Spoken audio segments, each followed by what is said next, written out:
Welcome back, everyone. Welcome back to the Iron Clash tournament. I know you guys are like, who there? Who's that new face, right? It's your boy Dennis again, and I am here with Terrence. Terrence is coming up to join us with the streaming. He's one of our newest commentators. He wants to throw his hand in his ring and watch some beautiful Clash Royale gameplay. So how you doing today, Terrence? I'm doing pretty good. How's everyone doing? How you doing, Dennis? I'm doing great. Are you excited to see some nice Clash Royale today? Very excited, actually. I was paying attention to the first half of our game today. Pretty good. I saw some good gameplay, but I'm really excited about this half right now. Oh yeah, it's gonna be really really fun. We have a really nice match beginning. It's gonna be Ninja versus Saint, and I like the two names, right? It's a Ninja versus a Saint. It sounds like such an anime battle, to be honest. Like one ninja versus one. Yeah. It reminds me of do you know this Fire Force? You know Fire Force? They have some kind of churchy people kinda, but they were kind of like ninjas. I'm sorry, man, but that's what I can think of right now for some odd reason. That's the kind of twist it is looking like. But yeah, welcome to the stream, Terrence. I'm so glad to have you here. We couldn't have Kingsley here today, so Terrence is stepping in, and yeah, hopefully you guys will see more and more of Terrence in the future, right? Hopefully he steps in more because he's such a vibe. You guys are gonna have so much fun today. I love working with Terrence. He's been working with the Iron League team for a while, and yeah, he's yeah. But yeah, Terrence, now that I have you here, I think you're the perfect person to ask this question. Can you tell us a bit about the Iron Companion app? Thank you for bringing that up, Dennis. Well, the Iron Companion that is the Iron Companion brought to you by the Iron League. Mhm, That is our own personal companion app. It's meant to make things a lot easier for people to get information instead of always having to go to the website. mhm. Every single thing listed on the website can be found on the app. But for right now, we're still in the beta phase anyway. But things are coming together really nice. Nice. So the app is an app that people would be able to use to basically register for tournaments, see their next matches, like see how their win loss ratio. No, just is a match that makes it easier for people to just check in and see when their next match is supposed to begin, who they're playing against, and that person's ranking. It's such a very nice app. I've seen the app already. I and Terence looked at it together. It's still in the beta phases, but we are about to go into beta testing. I know some of you already reached out to us wanting to check out our app. Don't worry, hopefully before the end of this week, we can set up something with you guys. Hopefully, why are you smiling, Tara? Hopefully before the end of not this week, today is Saturday, before the end of next week, we can have something for you guys to test out on your Android devices. I don't think iOS will be ready by then, but at least Android you might be able to check it out a bit. But yeah, we have in the next 7 minutes our first match beginning Ninja versus Saint. Welcome, and for those that are joining us for the stream the first time, welcome to the Iron Clash tournament. So let me give you a brief history of what the Iron Clash tournament is. The Iron Clash tournament is a tournament brought to you by the Iron League, Nigeria's latest esports platform, and this tournament involves Clash Royale. It's just a Clash Royale tournament where we have gotten players from all around Nigeria, both seasons players and both players that are just playing Clash Royale for the first time that just want to try the hand out in a tournament setting. We have brought all those players together to battle it out to see who's going to win and win the Iron Clash title. They become the Iron Clash King.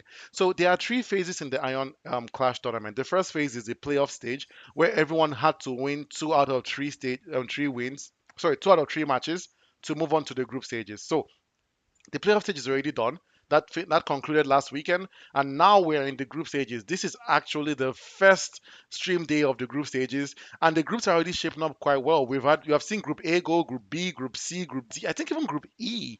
Yeah, Group E has even gone to as well. So the groups are beginning to shape up already, and now we're beginning this first match with Group F. So now let me tell you how the group stage is going to work. The group stage works like this: everyone is going to play against themselves in the group stage, and only the number one person in the group will move on to the knockout stages. There are 16 groups. What that means is 16 players out of 61 people. Only 60 people will move on to the knockout stages. A lot of people have already been eliminated. We started this tournament with 114 people. Now in the group stages, we are down to 61. That's like almost half of the players have already left the tournament. And by the time we move on to the knockout stages, only 16 players will be left. So that's how you know the players have really battled it out. The players that have really tried their hardest and they have made it to the knockout stages. And now the final stage is the knockout stages where the top 16 will fight against themselves until we crown a king. It's going to be top 16 moving on to top 8, moving on to top 4, and then the final two, and then we'll finally crown our Iron Clash king. So that stage is going to be really, really hectic. Anyone that moves on to the tournament stage deserves to be there, deserves their accolades because even moving on to the group stage, it's a big feat on its own. But then still battling out in the group stage, coming out number one in your group, not number two, not number three, number one in your group, and moving on to the knockout stage. You deserve your accolades. You are amazing for sure. So yeah, that's a brief overview of what Iron League is. And one more thing I want to let you guys know is we are still having something called the secret word giveaway. That question is going to be thrown to Terrence this time around, which is so fun. So what that means, what is the secret word giveaway? You might be wondering. So what the secret word giveaway is this. At any point during this stream, definitely this stream today, I will ask my co-host Terrence. I'm sure he's probably thinking, what card is he going to say, right? I'm going to ask my co-host Terrence. You got me. I got you right. Yeah, I'm going to ask him has been your favorite Clash Royale card of the day. He could say anything. He could say the Bowler, the Inferno Dragon, the Inferno Tower, anything he wants to say, he will say. And then the first person to send us a message on Instagram with that card wins 5,000 naira. No questions asked, no strings attached. The 5,000 naira is yours. But you have to satisfy three conditions. The first condition is, of course, you have to be the first person that sends us a message on Instagram. If you're the second, third, fifth, sixth, you don't win the 5K. Second condition is you have to be following us on Instagram. We do check. And if we notice you send us a message and you're not following us on Instagram, is going to the next person that's following us. And then the last final condition is you have to let us say the right card. If Terrence says it's the wizard and you tell me it's the golem, you didn't win that 5K. We don't even know what you're saying. And you have to watch out for the sneak tricks, right? Sometimes the co-host will try to trick you. Instead of them asking you what has been your favorite, instead of them telling me like a Clash Royale card, Terrence could say a Mortal Kombat character. I could ask him that Terrence could say is Baraka. Then you know he just trying to just throw you off, right? So yeah, it's something that we're doing today. So Terence, quick question for those that are missing you for the first time. I want to learn for those to learn about a bit about you. How long have you been playing Clash Royale? What do you really like about Clash Royale? Why are you smiling? Okay, so I've actually been playing Clash Royale for about give or take 10 years, Mm, based on what Clash Royale said anyway. mhm. It's a pretty good game so far. I've liked the fact deck building. That has been one of the best things I've had to do when it comes to the game. Regardless of all the heroes, the evils, and all that, deck building is amazing. That gives me the amount of time to strategize how I want to go about each game so Mhm. that no game feels the same way. Even if you use the same deck, no game feels the same way. And it's just something you love about it, you know? As long also how the game allows you to spectate your friends, play against your friends, it's top notch. I love it. Yes. I love it. Yeah, it's a really friendly game, right? The interface is so good. It helps you can watch your friends' matches, you can share them on. Like we noticed earlier, the first stream today, so many people were at the side just sharing, dropping emotes during the match. I even heard earlier today, although that match didn't happen, I know Zuber had a match that he's told me that his friends wanted to watch him, but his opponent didn't show up. Zuber had a match earlier today against El Loco, but El Loco didn't show up, so that match couldn't hold. But yeah, Terence, you're right. Deck building is so good, and it does feel like there's no game is exactly no match is exactly the same, right? Because of Clash Royale has, I think, as of right now, 121 cards, and you can only carry eight. Yes, 121 cards. That's insane, right? So imagine that there's a very high chance that whoever you played before is not carrying the same deck that with someone who you're playing right now. So yeah, That is insane. it's insane, That is right? insane. Trust me. Yeah. I never thought 100 and what number did you say? 100 No, and what? 121. It That's doesn't feel crazy. like that, right? So if at all, no, at all. Huh.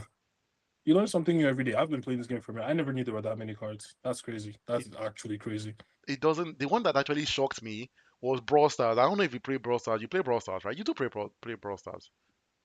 Yeah, every now and then. It You was pretty good. dabble. It's a pretty good game. It's a pretty good game, and Yeah. Brawl Stars has up to 100 brawlers now. You're shocked, right? Yes. 100. There's there's no way. I'm telling I you. don't believe that. I'm telling you. I'm telling you. Huh. It's Huh. oh Darren. Oh no, not Darren. So I'm reading the YouTube comments. Someone is asking, is your name Darren? No, it's Terrence. So Terr. My name is Terrence. I'll let you We're say. gonna have it up on the screen in a little bit, but it's Terrence. Hmm. That is my name. It's pronounced Terrence, not Terrance or anything else. Terrence. Let him You'd be know. surprised how many people get that. You'd be surprised how many people like don't actually can't actually pronounce that. It's crazy. But hey, nice to meet you guys. Yeah, we're really really nice. So Terrence, what other games do you play apart from Clash Royale? Ooh, wow. I think I play a plethora of games. I dabble into obviously we play Crash Royale, but Brawl Stars every now and then, Marvel Snap. When we go on to PC, oh, I'm a seasoned FIFA player myself. I play Rainbow Six Siege. I don't know how many of you actually do play Rainbow Oh Six my Siege. God, that's an old game. If you do, you know what's up. You know, send me a text. We can set up something real quick. You know what I'm saying. You know what I'm saying. But yeah, I play a few games every now and then. Call of Duty. I'm not playing this new season, but yeah, I dabble into Call of Duty too. What about you, Dennis? Oh, I'm just right now the game I'm really really playing is Crimson Desert. Did you hear about Crimson? You definitely heard about Crimson Desert. Oh yeah, yeah. That's a good game right there. It's basically if you play Elden Ring, Elder Scrolls. Basically, if you're a Scrolls fan, you're gonna love that You game. love that game. It's top notch. It's Yeah, so expansive. The map is huge. What? And the game is what I like about the game. That the game is random. It's not like a game that all you're doing is fighting, fighting. Yes, I spent a good part of my time in Crimson Desert fishing. I was fishing. I caught a fish. I was so listen, excited. I took a picture of it. I swear, I was so excited to catch a fish. You can. I had to clean out someone's chimney once. The game is random. I had to help a woman cook fish yam porridge or fish porridge. I can't remember. Like it's exactly the game is random. I've gone to get timber before. I've gone to the mines before to be mining. It's such a random game. The game is so random. You can do almost everything. There are so many insects you can. The time I spent most of my time just catching insects in Crimson Desert. I was catching grasshoppers, beetles, flies. I was going around catching insects. I don't know why I was doing. Don't ask me why. I don't know why. I just kept on catching insects, and that was what I was doing for a while in Crimson. The game is fun, to be honest. hey man, those in the chat, please don't get this game to just hunt insects or something. Get it to actually play the game. It's a good game. Don't go hunting insects like this man right here. No, that when I want to play a game, I want to experience everything that game has to offer. Like if you let me pet, I'm telling you, for the first 30 minutes in Crimson, I was just petting animals. You can pet dogs, so that's all I was doing. Okay, Going from dog to pet dog. You can carry cats. I found a fat cat I carried and just ran with. I was just like, this is my cat now, and I just carried it around and I was just going with it. You can carry cats, you can carry rabbits, you can any smaller animal you can just pick up and just move with it. It's and just go with it. You can carry sheep. I carried a and sheep it's once. yours. It's just mine. Guess what? You can. Why How you about the game? doing? You can carry sheep and you can illegally sell that sheep. The people that do black market animals, the game is so expansive. Like, who asked for black market animal selling? Who asked for that? But you guys put it in the game. This is gonna turn into something else very soon. I can feel it. I can feel it. No, the game is it's too big. It's almost like GTA, but in medieval times, kinda. Just imagine if GTA was medieval times going with your. But I think it's a little more expansive than GTA. There's so much. Yeah, because I don't think you can clean a chimney in GTA. So True. GTA still involves mostly shooting or fighting with your hand or flying, driving a car like this. As much as the game is big, they still is limited somehow. But let's see, Sha, when the new GTA comes out this year, ha, that game, everybody's waiting for that game. this new GTA. Let's talk about that for a second. What else can they really put inside this game? No, no, no. Really though. What else can they put Hmm. in this game? The truth is this, I think that's a good. First of all, the map is bigger from what I heard. The map is like triple the size of the original of GTA 5. But no, map is bigger does not really mean anything to me. As long what can you do in that map? I think they want to add other things like I think now you can enter more houses than you could do in GTA 5. No GTA 5 you could only enter particular houses, but now I think you can just break into someone's house And I think now the NPCs are more realistic. Not GTA 5, they're just NPCs walking around, but that's all they do. But now you can say you can monitor an NPC, go back to his house, come back the next day, go to work. Like you can actually stalk an NPC and just see their daily routine. And it's actually more, I think they're just trying to make it a bit more realistic. I mean, I'll take it. Definitely. Why not? Why not? Really, GTA is a good game. There's no way they can fumble that. As long as you have, the stars are still there. The you can spawn weapons out of anywhere. You can spawn cars. It's a good story. As long as you pair that with a good fan base, we're good. True. GTA 6 banger. Yeah, I feel like even if I feel like even for GTA, the fans are so hardcore. Like even if this next GTA flops and they bring out another GTA, it will still break records. GTA is, but GTA has never flopped before. If you ask me, I, think about it. I don't think there's been one bad GTA.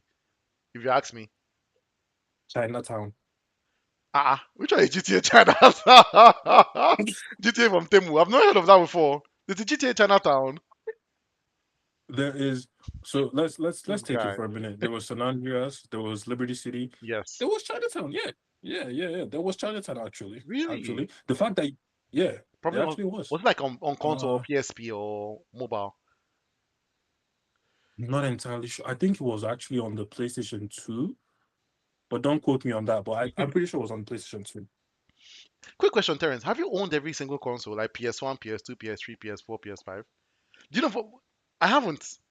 I wanted to guess which console I did not own.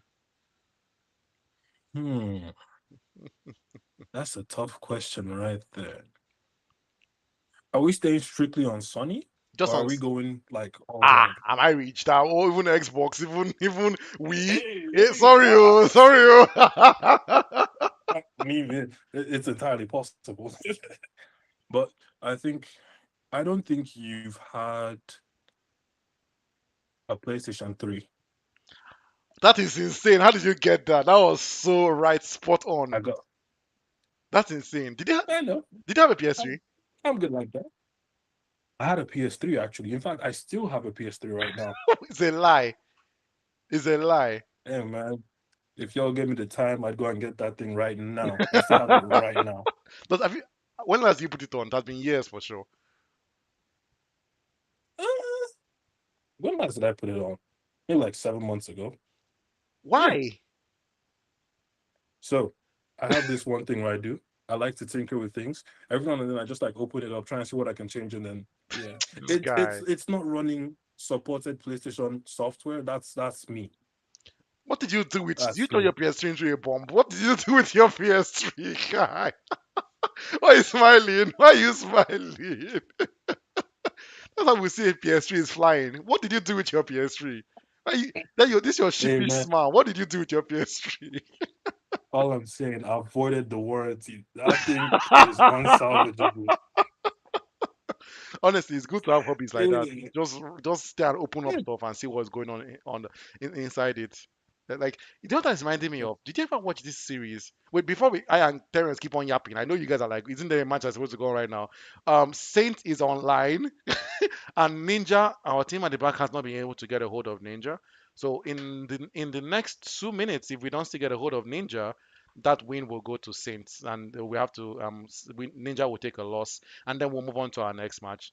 And this is what Chris keeps on saying every single time. You have to make yourself available for your matches. We make ourselves available to host you guys, like you guys matches. You have to do your part and make yourself available for your own matches. Showing up for your matches literally half the battle. You have to show up and then you win, especially in a group stage setting like this. It's very difficult. You don't want to lose any points because this like literally not Ninja not showing up for this match might be the reason he might not move on to the knockout stages just because of just this match alone. Probably. Yeah, you see, exactly, probably. It's a, it's entirely possible. Yeah. It's entirely possible. The thing is, I don't even see because, honestly speaking, I could understand it during the preliminaries, but in the group stage, we're getting really close to the knockout. Really close. I'd expect everyone to try and do the best to try and show up. You know. Hmm. So everyone, please, if you're watching, do your best to show up because we need you just as much as well. Basically, you need us because if we're not here, this doesn't happen. So You're right. But yeah, we need these. We need you as much as you need us. So please do your best to try as much as possible to make yourself available. Make sure all your tech is ready, your decks are ready, and yeah, let's just have fun. Just like what Terence mentioned. Let's just have fun. Try to make yourself available. We will always try our best to make ourselves available for you. And yeah, we just hope to keep giving you guys some good entertainment and some good matches, and some more opportunities, more and more opportunities to make some money playing competitive games, or either on your mobile phone or on your console or on your laptop. We will keep on pushing out these gaming tournaments to give you guys more and more opportunities to turn esports into a career. And yeah, if we're doing this much for you, all you have to do is show up. So yeah. But yeah, Terence, we were talking about your PS3 and how you turned it into a pipe bomb. So what's going on there? All right, so just a few things. We can talk about that. My PlayStation 3. First of all, we swapped out the HDD. For you, all of you that don't know, that's the hard disk drive. Mine was 256 gig. I put in an SSD, did all that shit myself. Wow. Yeah, the coolant, the fan in the PlayStation 3 is terrible. So I replaced that with a new PC fan. That cools a lot better, so that actually runs better. Is the PlayStation 3 able to run Marvel Rivals? No, it is not. That will Why blow it would up. you do I that? have never tried. I So, mean, why not, right? it's a solid idea. Yeah. If you have the tech, go for it. Honestly, I never like shy away from anything tech related. I I'm in love with tech. That's where I am. But yeah, so far the PlayStation 3 is still working. It still works. It can't go online. Don't ask me why, but it still works. The PlayStation 4, we got that too. That's functional. Finds it hard to run Marvel Rivals, but it works. Oh, really? It does? It works. On PS4. Yeah. Well, Yeah. honestly, the PS4 Yeah. was a very solid console. I'm not surprised that the PS4 runs Marvel Rivals. PS4 has been running some like it ran God of War. It ran God of War. If you think about it, Yeah. yeah, yeah. Yeah. If you can run God of War, it can definitely run. It ran GTA 5. Say, what am I even saying?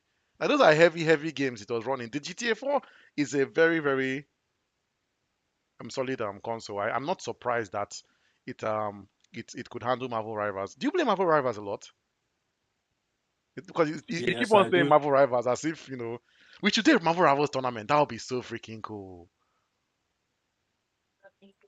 I don't think I don't think the fan base is ready for that. I The don't think fan base so. of Marvel But Rivals again, are very weird. we want to know what you guys think actually about that. If you guys are down for that, why not?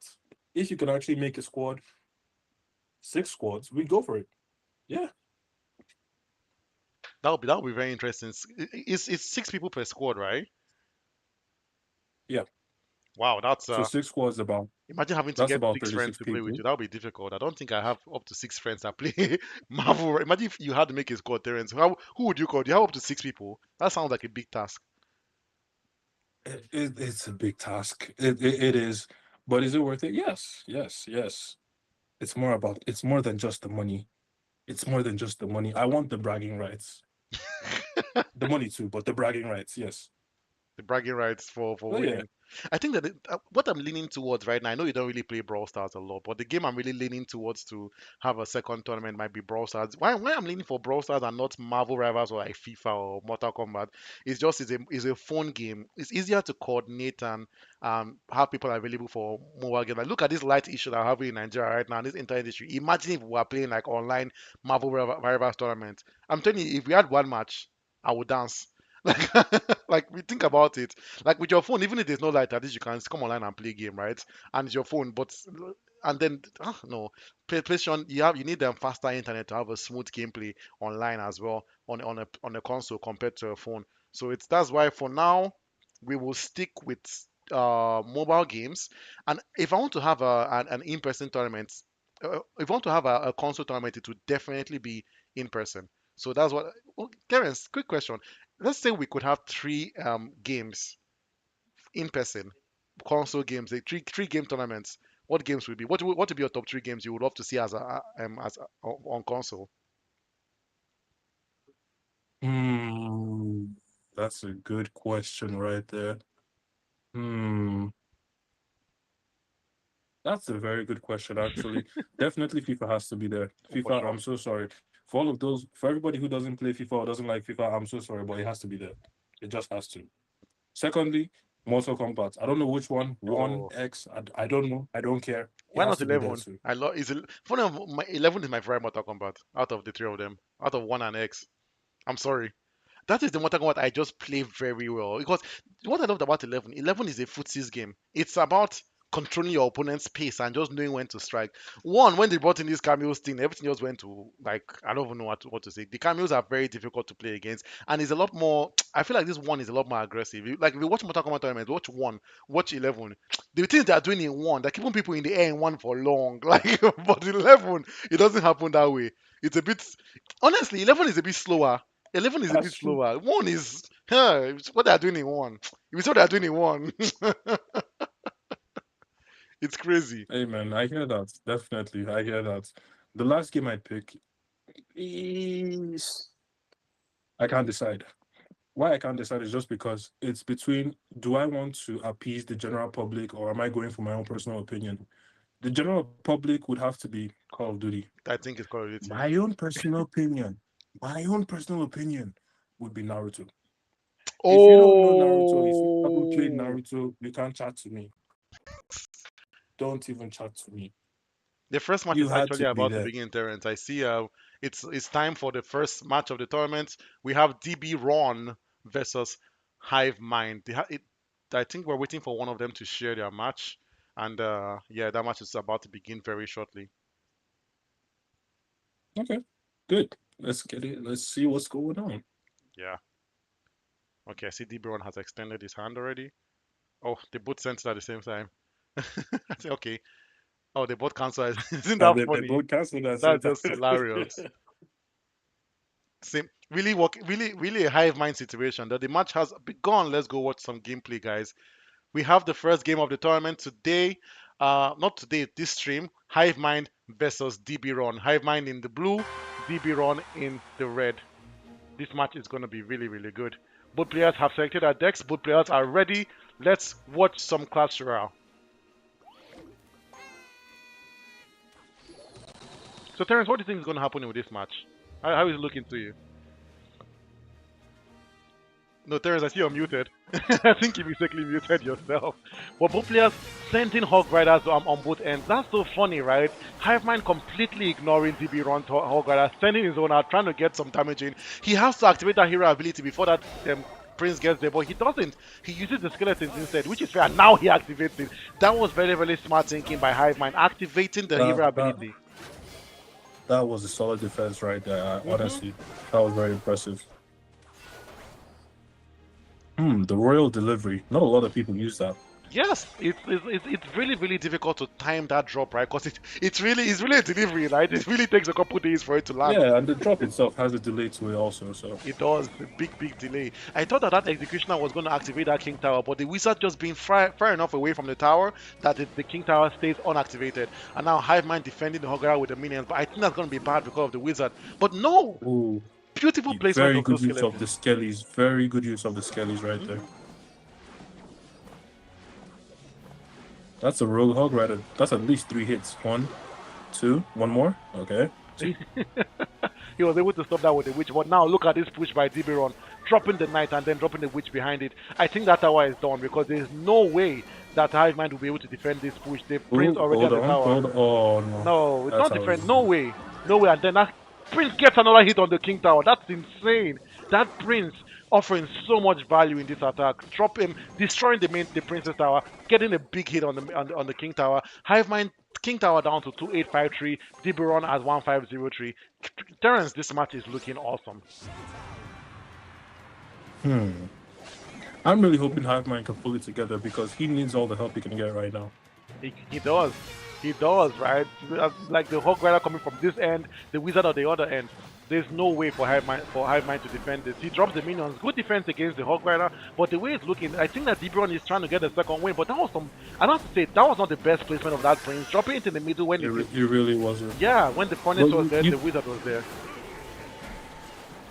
Sorry, hmm. Tens, you wanted to say something? I think I cut you off. Yeah, I was generally worried about what the last card both players had. I just found out now that it's the poison, which is crazy. But look at this, right? Dibion is about to take that tower down. I think he's still fighting. I think he's still trying to win, but no, I don't think he has enough time. We have 10 seconds left on the clock now. Starting a push from behind with the witch. There's no way. Dropping the prince down there, it's not going to be enough. Will he be able Oh to take no, this tower down? that's not gonna be He. enough. Yep. That was good. Nice try, Hive Mind. That was good. That was really, really good. Yep. Hopefully Hive Mind can pull it together for game two. I'm really hoping he pulls it together for game two. Now we're going to game two of this tournament. DB Run versus Hivemind. Everyone's using a different deck right now. And I love that Hivemind starting with the Goblin Barrel. Trying to get a chip and look at that, defending the Goblin Barrel with a rage spell. That was smart thinking by DB Run. He probably had no other options and had to use a rage Yeah. spell to defend the Goblin Barrel. Not the best defense by any means possible, but look at DB Run defending the Skelly army with the Musketeer. That's interesting. The Musketeer only being a single damage troop. And not the best card for defending Skeleton Army. If it wasn't for the Princess Here. Towers, I don't think she would have Oh, been and defender. here comes the Mega Knight. Yeah, Ooh, Mega Knight versus Mega Knight. This is peak right here. this is peak gameplay. The Bat's doing some damage to the Musketeer, and now the Bat's going helping him out. The Goblin Ball, the Mega Knight, the Zappies. Look at this Hive push. Mind is cooking. Hive Mind is cooking, and I love to see it. I love to see it. But I think the cooking is not the best. I want to crack the Hey, code, man. hey, that was a solid push right there. That It was a was a solid solid push. push, but Diberon defended that. But look at this baby dragon doing so much damage. Diberon out of elixir. Diberon's tower down to 1691. Hivemind at 2238. This game is looking like it's going more of Hivemind's way. What do you think, Terrence? It's going more of his way, right? Yeah, definitely, but that's only if he can defend well enough right now. Not the best use of the Zappies, I won't lie Mm. to you. Ooh, What's he still oh using? my god. That Interesting. that that that I didn't see that coming. The I'm kind Valkyrie. okay. Very Perfect good. answer for that situation.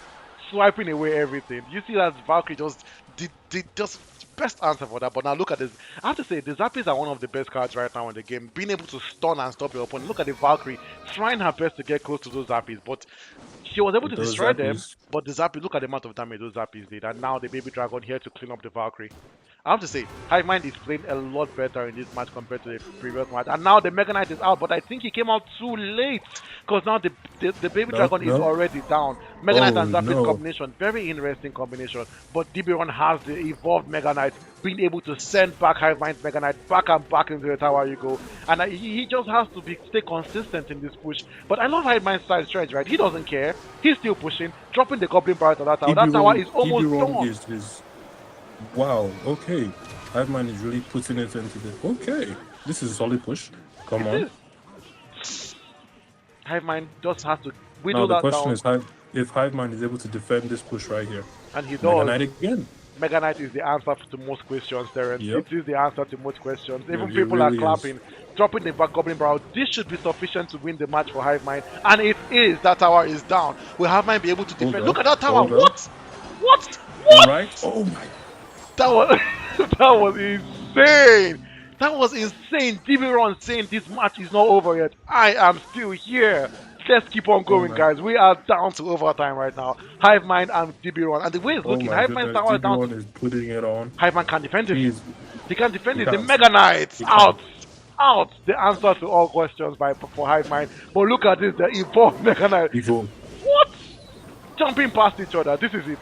Oh It's over. no. It's over. No, No it's way. over. It's over. It's not.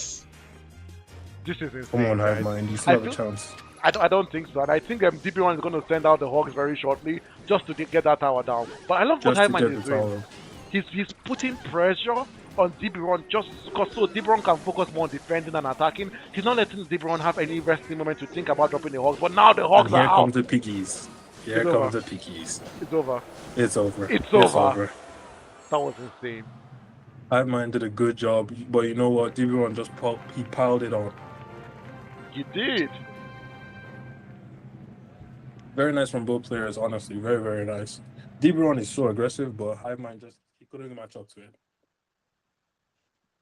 DB1 was very aggressive though. I have to say though, Hiveman was playing a lot better in that second match. I'm surprised that that DB Ron was able to take it in the last second. Did you see that? Look at that recovery by DB Ron.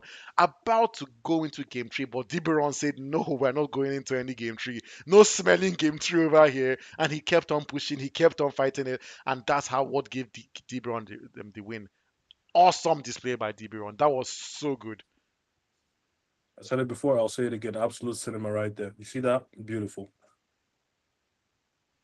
Sorry, that I was expected the match to go I expected the match to go into a match game three. But you know what? DB Ron wasn't having any of that, so Yeah, Dipron wasn't having any of that. He refused. He said, "No, we are not going to any. I'm not here for some game trees. I'm not here for some game trees. I'm here to decimate." That was such a good display by Dibron. And now we're going to our next match. Starting in 5 minutes, we have JM Jesus Manifests versus mm, Stardom. And this Easter, right? Jesus is definitely going to manifest today. yeah, definitely manifesting today. Oh yes. Oh, Preach, I preacher. said Ninja is now online. That's crazy, huh? That's weird. He missed his The match, but now he's the use online. of I wonder what the team is gonna say about that. But for now, I'm just on DB Ron using those piggies because a lot of people actually don't use piggies these days, you know? Yeah, the pick rate is going down a bit, but DB was able to use those piggies so well, so Yeah. well. It was an amazing display, especially because none of the two players decided to use the log, which is very strange to me anyway, because I expected at least one person to have a log ready, or at least a CC card. But the confidence in the Valkyrie, I hear it. I hear it. I respect it. Yeah, sorry, Terrence. I'm just trying to just confirm some stuff here because I'm seeing Ninja is having some confusion about when his match time was supposed to be. Okay. I mean, if Ninja, to be honest with you, you have a time slot. You're meant to adhere to the time slot. There's only so much that we can do as a team. You're not showing up for your match. I'm not entirely sure what's going to happen about that, but please, you need to adhere to your time slot. Other people have times scheduled as well, and you can't just show up whenever you want. That goes for everyone else as well, not just Ninja 2. Yeah, it goes for everyone. Thank you, Terrence, for it. You have to adhere to your check your time. So the schedules are out so early. Like we released the schedule for the group stage, I think on Monday, Terrence. Like it was out very early, and we sent out those emails to everyone, letting them know that the schedule was out. We tried to reach people the day before time, but you have to check your matches. You have to check your match. It's very important to check your match. So everyone out there, we're gonna see if Sent is still online. Maybe if Sent is online and he's down to play. Oh, Ninja plays twice today. Are you sure? About, I'm getting a comment from YouTube that Ninja plays twice today. I don't think so. And I don't think he does play twice today. I'm gonna confirm that on the schedule. Terrence, does Ninja play twice today? Do you know that? I don't. I'm almost certain Not he to my doesn't. knowledge, Ninja. he does. He doesn't play twice today. He only has one match today. Is everyone looking at the right schedule? I hope everyone is looking at the. Oh yeah, he does have another match tomorrow. Yeah, but not today. He has another match tomorrow, not today. So yeah, yeah, Ninja does have two matches this weekend. One today, one tomorrow. You guys are looking at the wrong time. Oh, that's the confusion there. Yeah, it's because of the group stages. They are all the matches are more rapid because we have less people now. So some people have two matches over the weekend. But not a lot of people have two matches in one on Saturday, one on Sunday.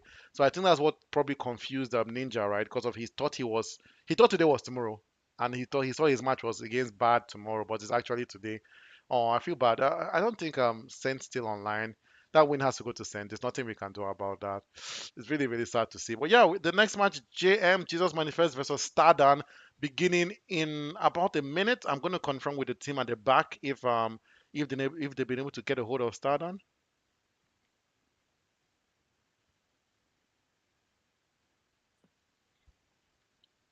Dennis, what do you think Stardance deck is going to be for today? Hmm. Are we looking at Hawk Cycle? What do you think? To be honest, the way everyone is using the hog cycle these days, I would not be surprised if I see a hog cycle. What I'm surprised about is um,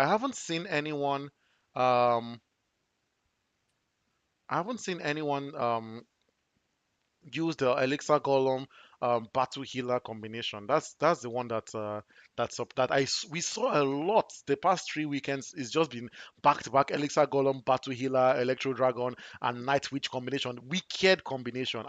Wicked combination. But so far, no one has used it today. I don't know. Is everyone shying away? I know Supercell has been bringing out updates left and right about changing some decks and constantly like reworking cards. I know right now the Royal Ghost got a huge nerf.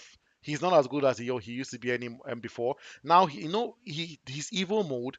First of all, he doesn't turn invisible as fast as he used to. It takes him a few more seconds now to turn invisible. So which I'm very happy about. I won't lie, because I hate Royal Ghost users. So when I saw that update, I was so happy. Like, yes, best news ever. That's what I want to hear. And but then You see, that's the best news I've heard yes, because I hated the Royal Beast. he was so That annoying. evil, top, he was top three evils in the game, and he wasn't number three. That's my opinion. Yeah, He wasn't number three for sure. And another thing that they nerfed is his evil mode. Before, when those his two companions came and landed, no, they did a lot of splash damage. They reduced the yep. damage by like 60% or so. And then his friends also do less damage too as well. So because of that, he's almost useless now. Well, I know people will still use him, but I like the nerf because he was broken. I won't lie. That his evil was bro. I It was. hated that evil. God, is that evil? That evil stressed me out. Like I think that evil wasn't fair. Like why was the Royal Ghost evil that he brought out two friends? Why didn't they make it like maybe he can stay invisible longer or something? Why give him something so destructive? Supercell sometimes I think they just they don't even care. They just start going. Plus, I think something that a lot of people don't even notice is that the weapon he carries, that sword, it does like splash damage. If I'm not mistaken, it does like area of. It's not a single. It doesn't Yes. attack a single unit. It just attacks like everything in like three spaces. That does a lot of damage. It does. Yo, I see. So against Skellies, essentially, the Royal Ghost can take out like the entire Skelly gang as long as they're not like circled around him. As long as they're in front of him, he's taking them out. Yes, the guy is broken. Honestly, people don't understand that his Yep. ability. Some people try to compare him with the suspicious bush, right? Because he's kind of invisible. You don't really see, but I think he's worse. He's worse. He's a lot Hey, worse. that's another card right there. You see the suspicious bush?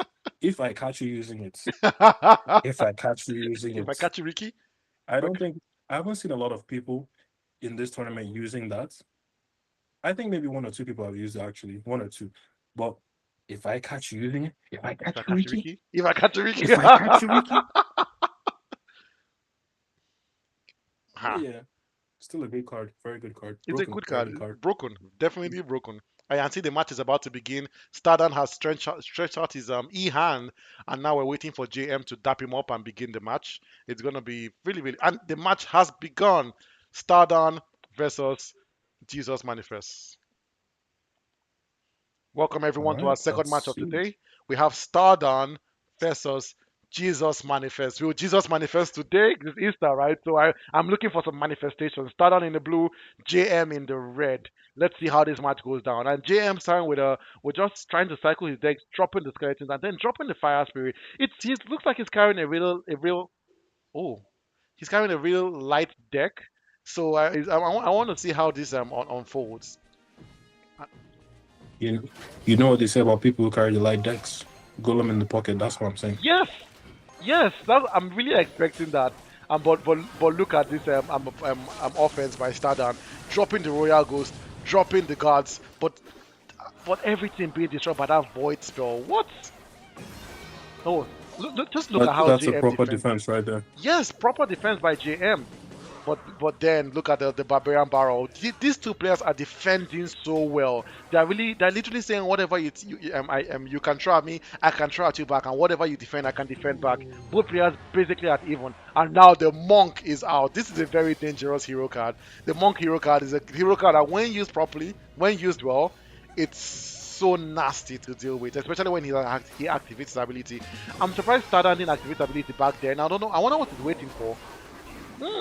Is this a good time to activate ability? Because you're not going to reflect the poison spell, but yes, it's reflecting the Princess Tower's arrow, so that's a good time chance to activate that. That was good by Stardom, Terrence. It depends on how you look at it, because it didn't. The amount of elixir you use doesn't give you the damage that he got wasn't enough to justify the elixir. Yeah, you're right. It wasn't really. It really wasn't. But now look at this push by Stardom. The Fisherman. I think this is one of the first times we're seeing if not the first time I'm seeing the Fisherman in this tournament. It's not a card that's used very often. And then look at that Royal Ghost just doing so much damage. We were literally talking about the Royal Ghost earlier, and now look at him coming out to play. The Royal Ghost out again by Stardom with the Hero Wizard behind. This is going to be a really good push. If he I'm times the expecting a lot activation. from that Royal Ghost. Look at that. Look at that. Look at that. No, that giant snowball slowing that wizard down on his tracks. That was so good by JM using that giant snowball to slow down the wizard, and then using the furnace to take down the Royal Ghost. That was good. I have to say, JM and Stardom, they are playing on kind of like on an equal footing. Both are playing so well that I can't really decide who is playing better right now. But Terrence, what do you think I so far think about this match? as of right now, in my opinion, Stardom is just edging it. I know that it looks like he's losing right now, but it takes a lot to use the Fisherman, in my opinion. And his use of elixir right now is top notch. Yes. He's not wasting elixir. It's right there. And this Royal Giant, timed it right, he's gonna win the match with it. I can see it happening.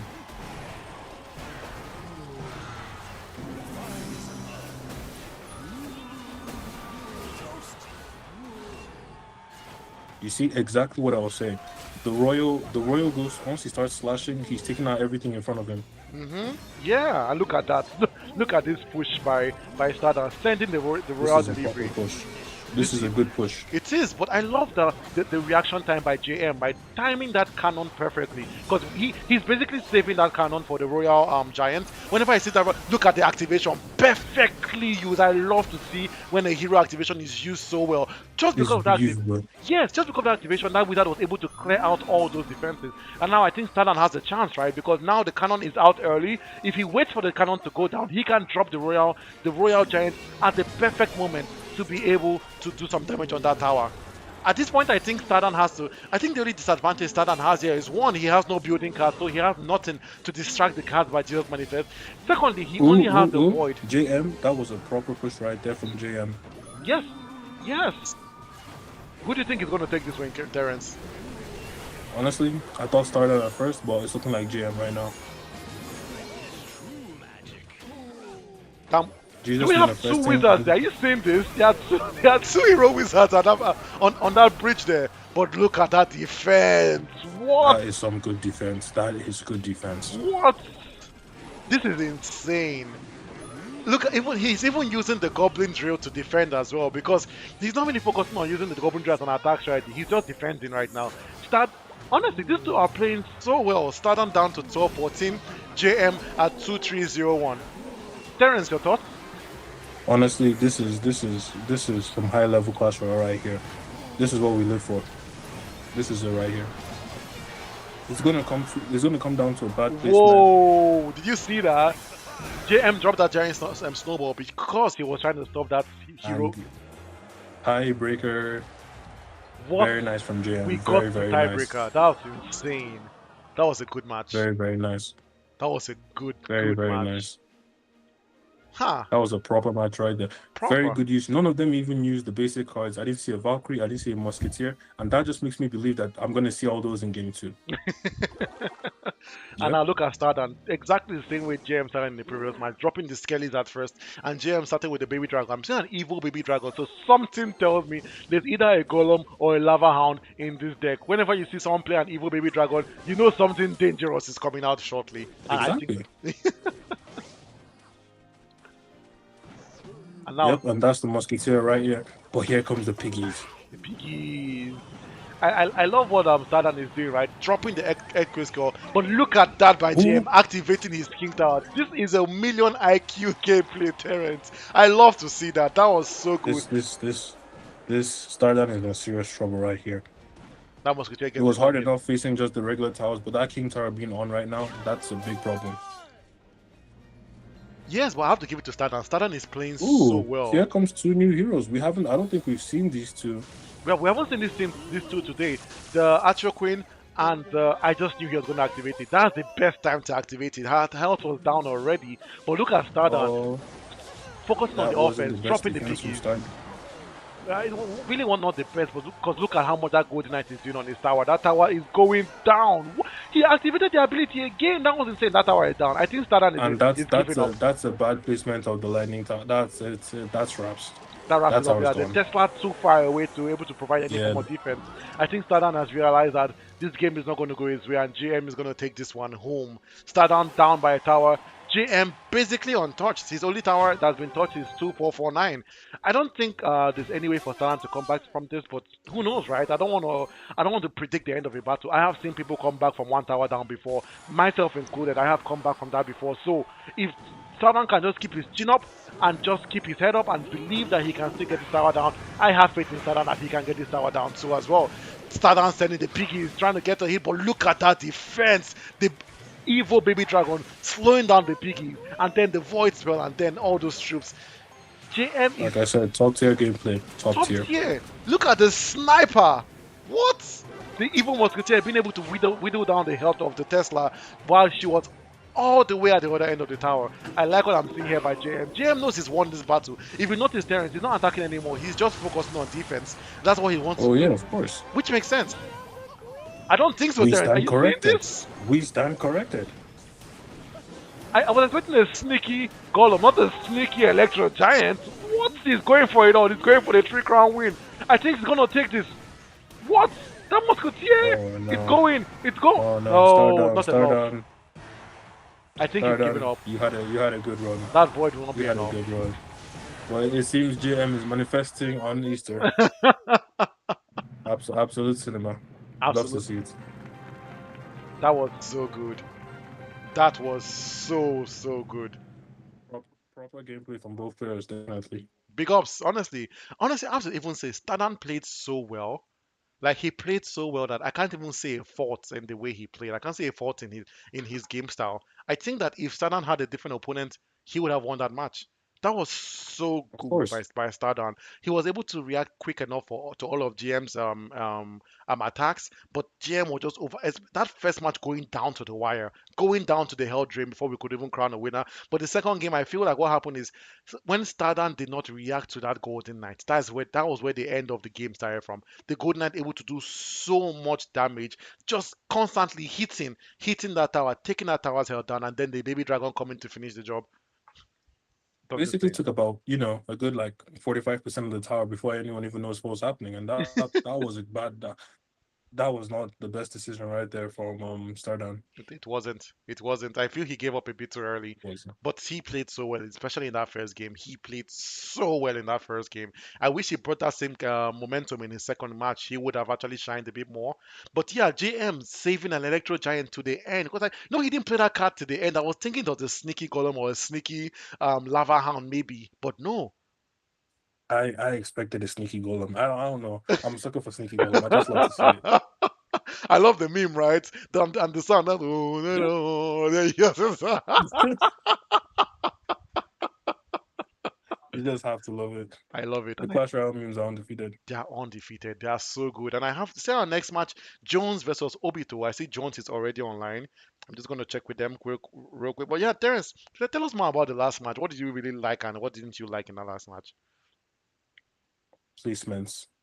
You see placements right there? The amount of placements I saw, beautiful. I think Stardown slipped up at the second game. The placement of the Tesla was not the best at all because I know what he was trying to do. He was trying to use it to defend his tower, but he didn't place that in the right place, and that just stopped. That was a waste of elixir. It didn't go in his favor at all. But aside from that, I could have seen him winning that game. And also in reality, he could have won that. He should have won that game, at least the first match anyway, because that went down to a tiebreaker, and that was pretty good. Mm-hmm. It went Both down. players very nice. They played so well. I love seeing matches like this. Very interesting matches. But yeah, that's the kind of games that we're looking for. And that goes on to the both of to everyone involved in the tournament as well. All of you do your best when it comes to placements. Practice your placements because depending on the card you place, it doesn't matter. It can be 10 elixir, it can be 9, 7, 3, 1, 1 even. The three skellies are one elixir, but place them right, they're going to do a lot for you. True. The True. skellies beat the mini P.E.K.K.A any day. So it's like, yeah, work on your placements. Start on work on your placements. Hopefully in your next game you can do better. But from what I saw, you're not you are someone who needs to be you need to focus on your placements, not the deck itself, just the placements, and you'll be good. You're right there. You're really, really right there. I second that. He just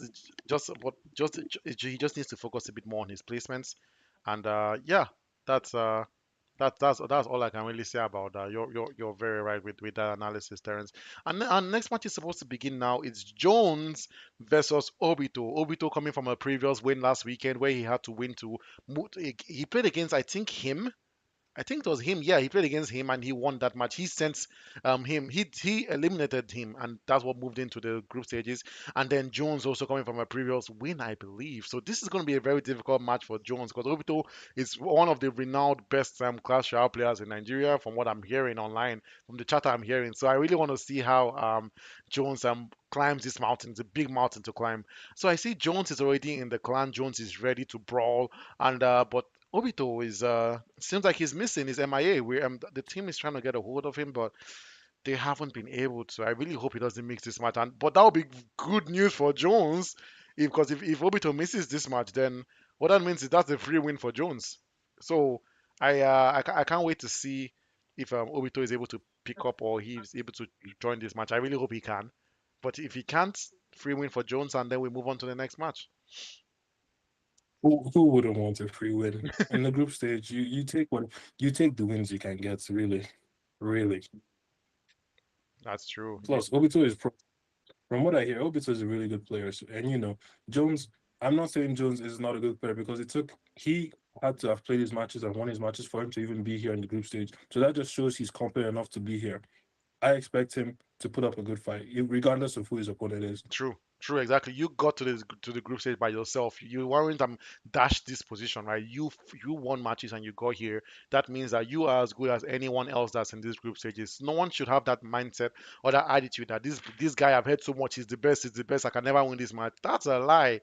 Those people lose matches too. Like there's no one in Clash Royale that has never lost a match, except you've only played one match and then you uninstall the game. Then sure you can say you've never lost a match.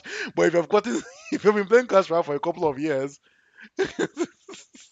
Hey, if that's the strategy, I don't know how you're getting to 10,000 trophies anyway. Just saying. It's like, but if you've been playing Clash Royale for a couple of years, by now you've definitely lost matches. You lose matches every day.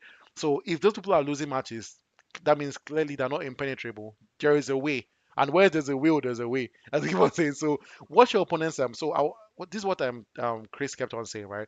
All the matches are being streamed there on YouTube, right? You can actually go in and watch every single match. Like it's all there. You can go study your opponent's deck, see the kind of deck they carry, see the kind of play style they have. Are they aggressive players? Are they more technical? Do they carry X-Bows? Do they carry Elixir columns? And then find hard counters for those kind of decks. You really have to um find a counter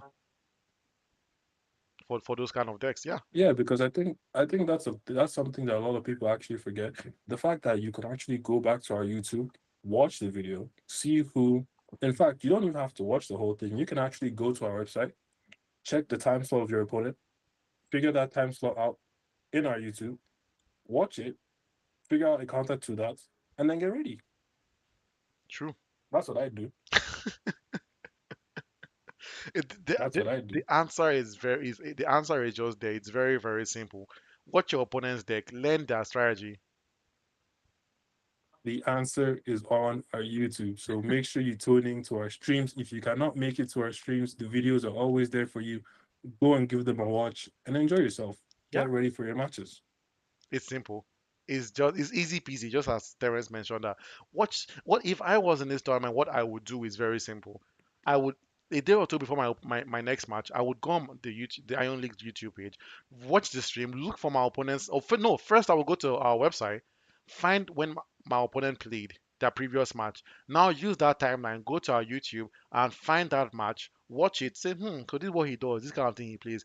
Watch it over and over again, and then go and practice. Like change, make some tweaks to my decks that have answers. Ask a friend that plays Clash Royale as good as you are. Tell that friend, please use this deck that this guy is using on this YouTube stream. Play against me. Let me practice you practice. Can you practice with me with that deck? And then try and see ways, opportunities you have to look to penetrate the defenses. That's the trick right there, guys. That's the scoop. Like that's all you need to do and progress in this tournament. Learn your opponents, study them, treat it like exam, and I think you'll be able to And succeed. and the truth of the matter is, what people don't even realize is that as long as it's a friendly battle, Clash Royale is going to scale your levels up to match. I think it's level 11 or level, Level yeah, 11, it's yeah. level 11. So as long as your friend has the same cards, you can technically face your opponent before actually facing them, just to get some insights. And this just prepares you for the tournament. Yeah, it's a pretty good idea, It, honestly, it is. in my opinion. It is. I really can't wait for when the Iron League begins our mentorship program. I think people will benefit a lot from that because you might not have a friend. Why is your face like that? Well, we'll go back later. You might not have a friend that maybe plays Clash Royale, but maybe you're the only person you know that plays Clash Royale, right? But you need someone to help you out to train you in your matches, right? Then when the Iron League mentorship program begins, you can actually get hooked up with a mentor on our platform that could have a couple match sessions with you, like a day before your tournament or the morning of your match, right? Just to give you a bit of a training. And because of that, it makes you more confident and know how to re-strategize to actually to adapt to your opponent's play style and gameplay. So yeah, that's going to be coming very not very shortly. That's probably going to be starting sometime end of this year or next year. We don't know yet. It's a future I plan for the Iron League because we do know a lot of esports platforms have these mentorship programs, or a lot of esports players, they have coaches that help them get ready for their matches. So yeah, it's something that we're going to be bringing shortly. I hope you guys are excited for it. It's something that I am excited for, and I think there's a lot of benefits to it as well. So yeah, yeah, I like Terence's facial expressions. It's so funny. You've heard about this the mentorship program before, right? Maybe. Oh, oh yeah, definitely. Oh yeah, okay. I was informed by the Iron League a few weeks ago that is something that they're looking into. So yeah, definitely. Oh yeah, but the good news is it's not anytime soon. So no one is. We would definitely inform you guys when the mentorship program begins. As I always say, go to our website, sign up for our newsletters. We have those newsletters for a reason because we want to be able to communicate with those that are interested in everything the Iron League to send you important information, important updates of what we are doing. So hop on our website www.theironleague.net, and there's a section that says sign me up for the newsletter. Put your email in there and you will get updates on every single thing in the Iron League. So yeah, it's that we advise everyone, and we're waiting for the next match. It's meant to be Jones versus Obito, but the way it's looking, I don't think Obito would be able to make it. So what that means is automatic win for Jones. So yeah, congratulations, Jones. Like I You didn't have always say, to. you take the wins you can get. You take the wins you can get. Yes. Jones, congratulations on your win. You know, hopefully you actually do face someone probably tomorrow or something. But as for today, enjoy your win. Yeah, enjoy your win, Jones. You deserve it. You showed up. So that means you deserve it. And now we're going to be moving on to our next match is Olaf. Oh, this is going to be a very good match. Olaf versus the Collector. What? I completely forgot about this match today. This is going to be an epic match. I think Olaf is already online. I think I saw him earlier. I haven't seen the Collector today, actually, now I think about it. Yes, Olaf is online. The Collector, I'm going to check and see if he is online already? I don't think so. I don't think he's online, but I'm sure our team at the back are trying. I'm gonna try to contact him. See, I have to say, shout out to our team at the back. Really, you guys are doing an amazing job. Both they are constantly trying to contact every single person, trying to make sure that they don't miss a match. Because trust me, we want someone to win this 200k. If we were devious, we would be hoping people miss their match, right? So we can just run away with our money. But no, we want to give this money to somebody. Our team at the back constantly calling people, constantly sending people messages via WhatsApp, via regular text, just trying to get a hold of them so they can come and participate in our matches. So you guys, honestly, I have to say it to you, people watching this stream, the Iron League We don't joke around. We have an amazing support staff. We have a lot of our team is always constantly working to keep the website updated, to keep you guys constantly informed, sending you guys emails, posting on our social media platforms, just trying to give everyone as much information as they can. And I'll just give it say to not to toot our own horn, but we have been doing a great job so far. We have not been slacking, and we are always constantly trying to keep you guys informed. So yeah, shout out to the Iron League team. Really, it's very awesome how much we've achieved in such a short period of time. As just like I mentioned this like a month ago when we first started this stream, and I was telling people we have been planning for this Iron Clash tournament for 7 months. Talk about prep time. 7 months we have been trying, making sure we dot our I's and cross our T's to make sure that we give you guys an awesome experience.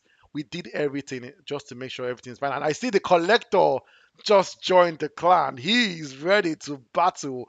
The collector versus Olaf starting in 5 minutes. That's gonna be a good game. The collector played against the corrector. That was his first ever match, and I can't remember who won if I'm being very honest. I think it was I, I I think it was think it was the collector that won I actually. think it was the collector, right? I can't remember. It's been a while. It's been over a month.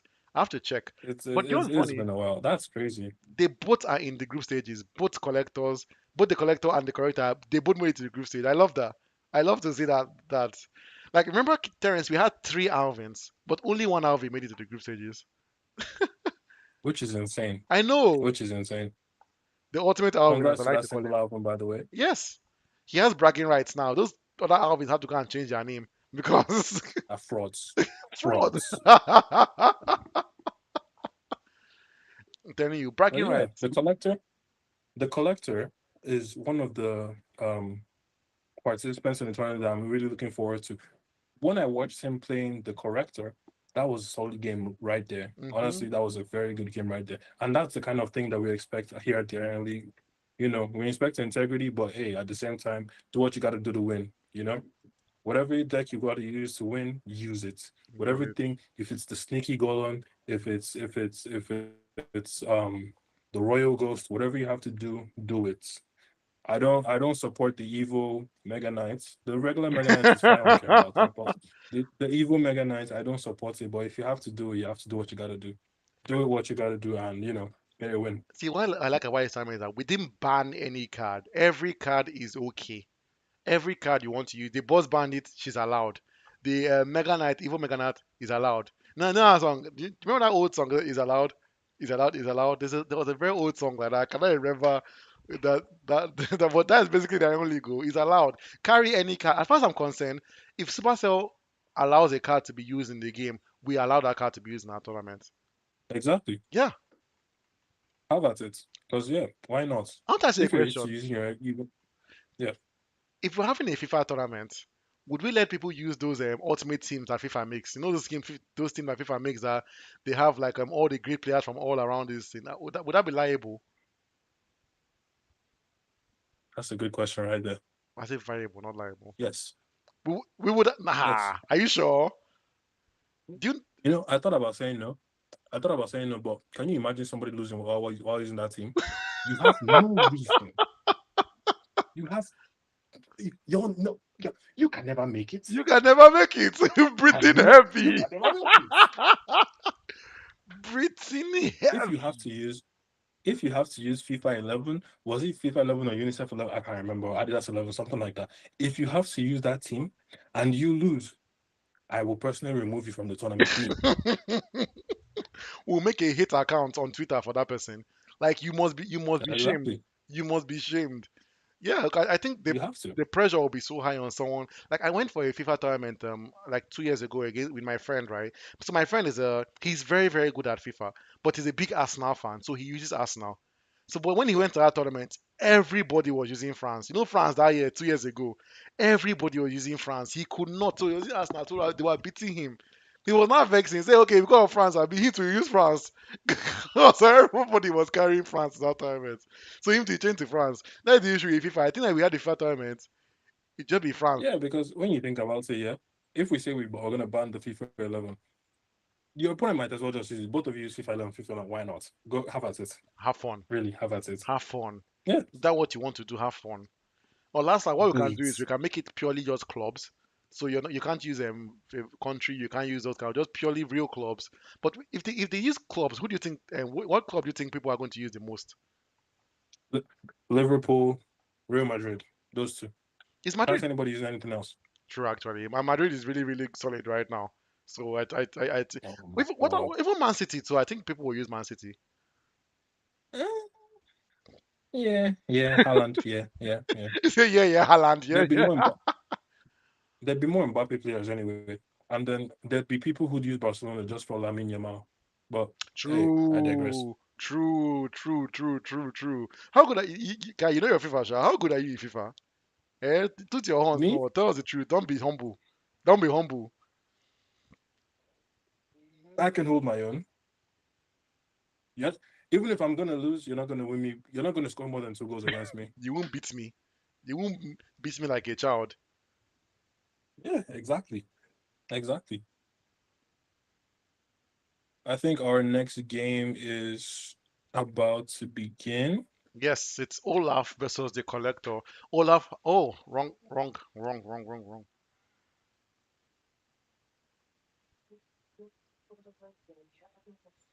Yep. Olaf has sent the invite. Olaf is sending the wrong The invite. club.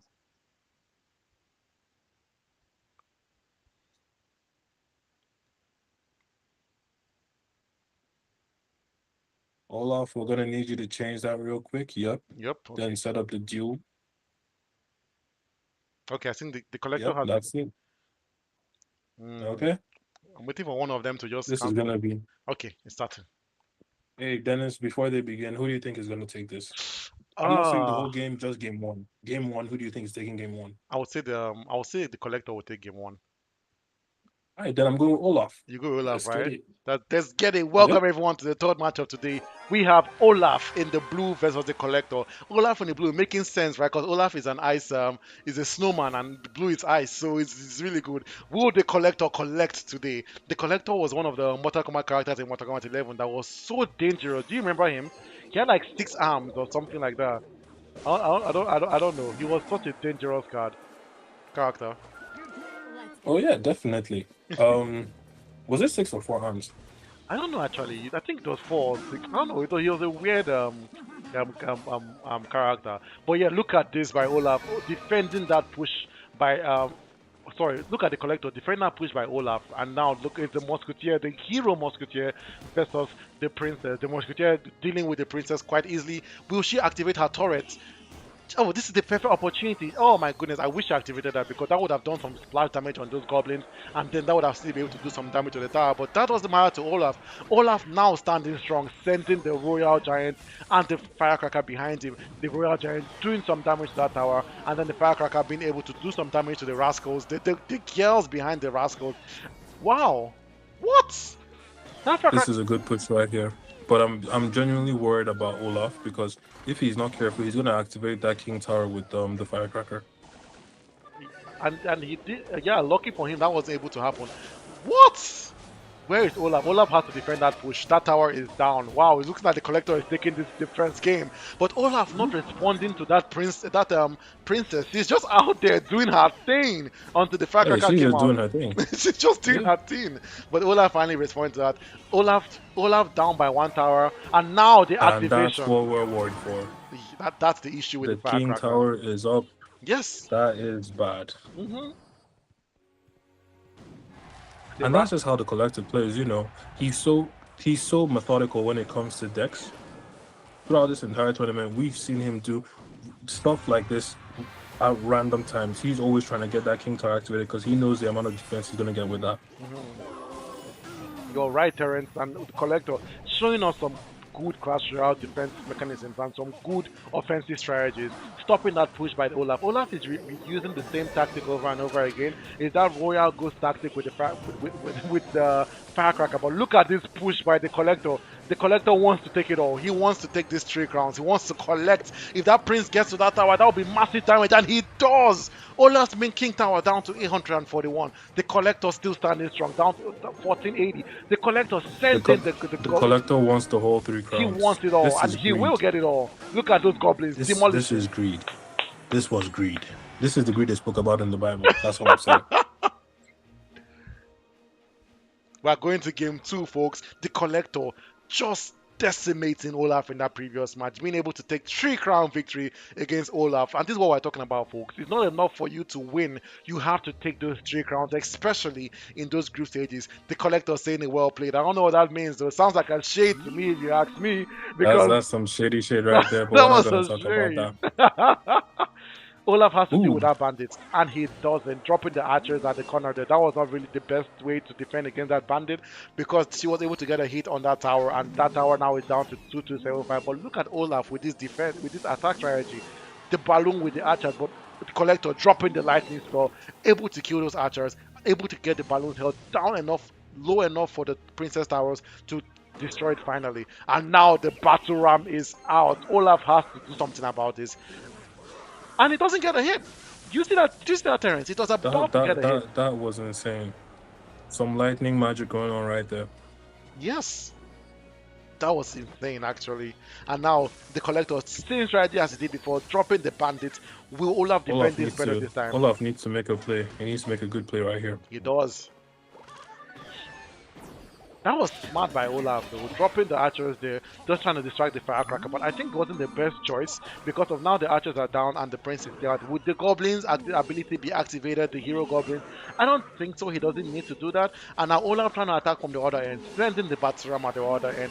But the Collector dealing with that quite well. And now the And this bandits is the out. Royal Ghost we keep talking about. You know, used well, it's such a good card. It is. It is such a good card, Terrence. You're very right. Look at this minion. Will it be activated? Oh, it's not. It's not. What is Olaf thinking? He should have activated. That was a perfect opportunity to activate that hero Yeah. Mega Minion's ability. He would have gotten to that firecracker, destroyed her, and probably gotten like a hit or two on that tower. And now look at that battle ram finally getting a hit on Olaf's tower. The Collector is really Olaf taking is it in off. trouble. He's in trouble. Olaf is in some serious trouble. He needs to make a solid play and soon, because he doesn't even have the time anymore. He doesn't. And the picker is out. The daddy picker And is out. this is what we keep talking about, yeah. Sneaky plays just like this. This Pekka has not made an appearance this entire game. Yes. We didn't know it existed. We didn't know it existed. The sneaky picker, sneaky golem, sneaky lava hound, sneaky electro giant attack is something. I have to say though, Collector has been defending that balloon so well. The collector's defense is amazing. It is. That was perfect lightning placement right there. That was beautiful. Oh my god, the bandit getting easily distracted. Literally turning 360 to 180 just to go and attack that royal ghost. She didn't have to do that, but she did. Batram definitely not getting to that tower. I like Olaf has chinned up if you ask me. He's started up a bit.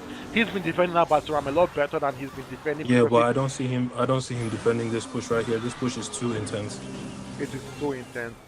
It is so intense. Well, you never know. Get a hit. Okay. He's doing it. He did it. Very Yes. impressive by Olaf. That was good activation right there. Activating the hero Mega Minion at the perfect opportunity.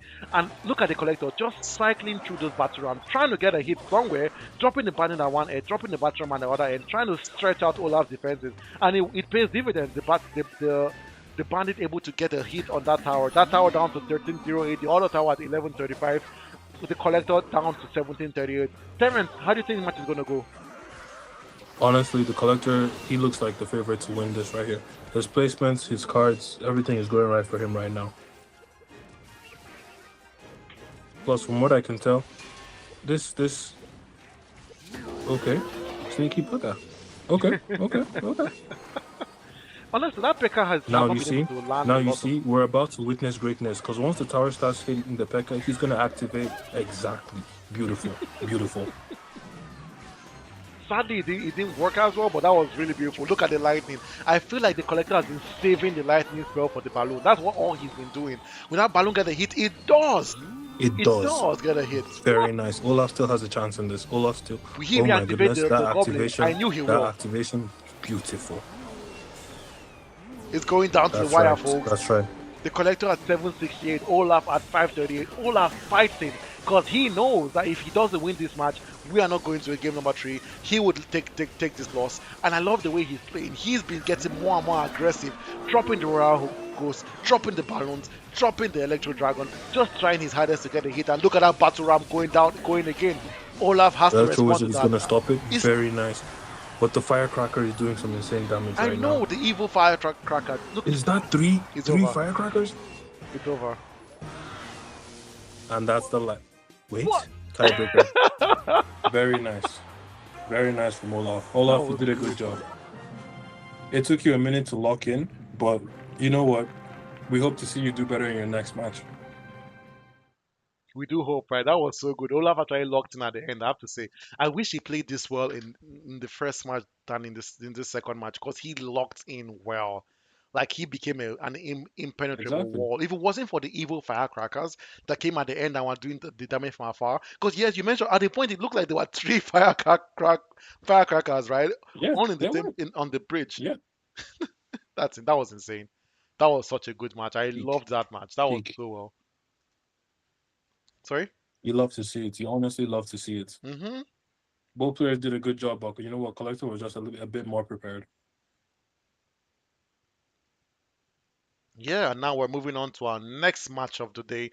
It is Sean versus Clasher. Clasher, previously known as Goon King, he's coming in to defend a previous win. Why is Terence smiling? Shame on you, Terence. But yeah,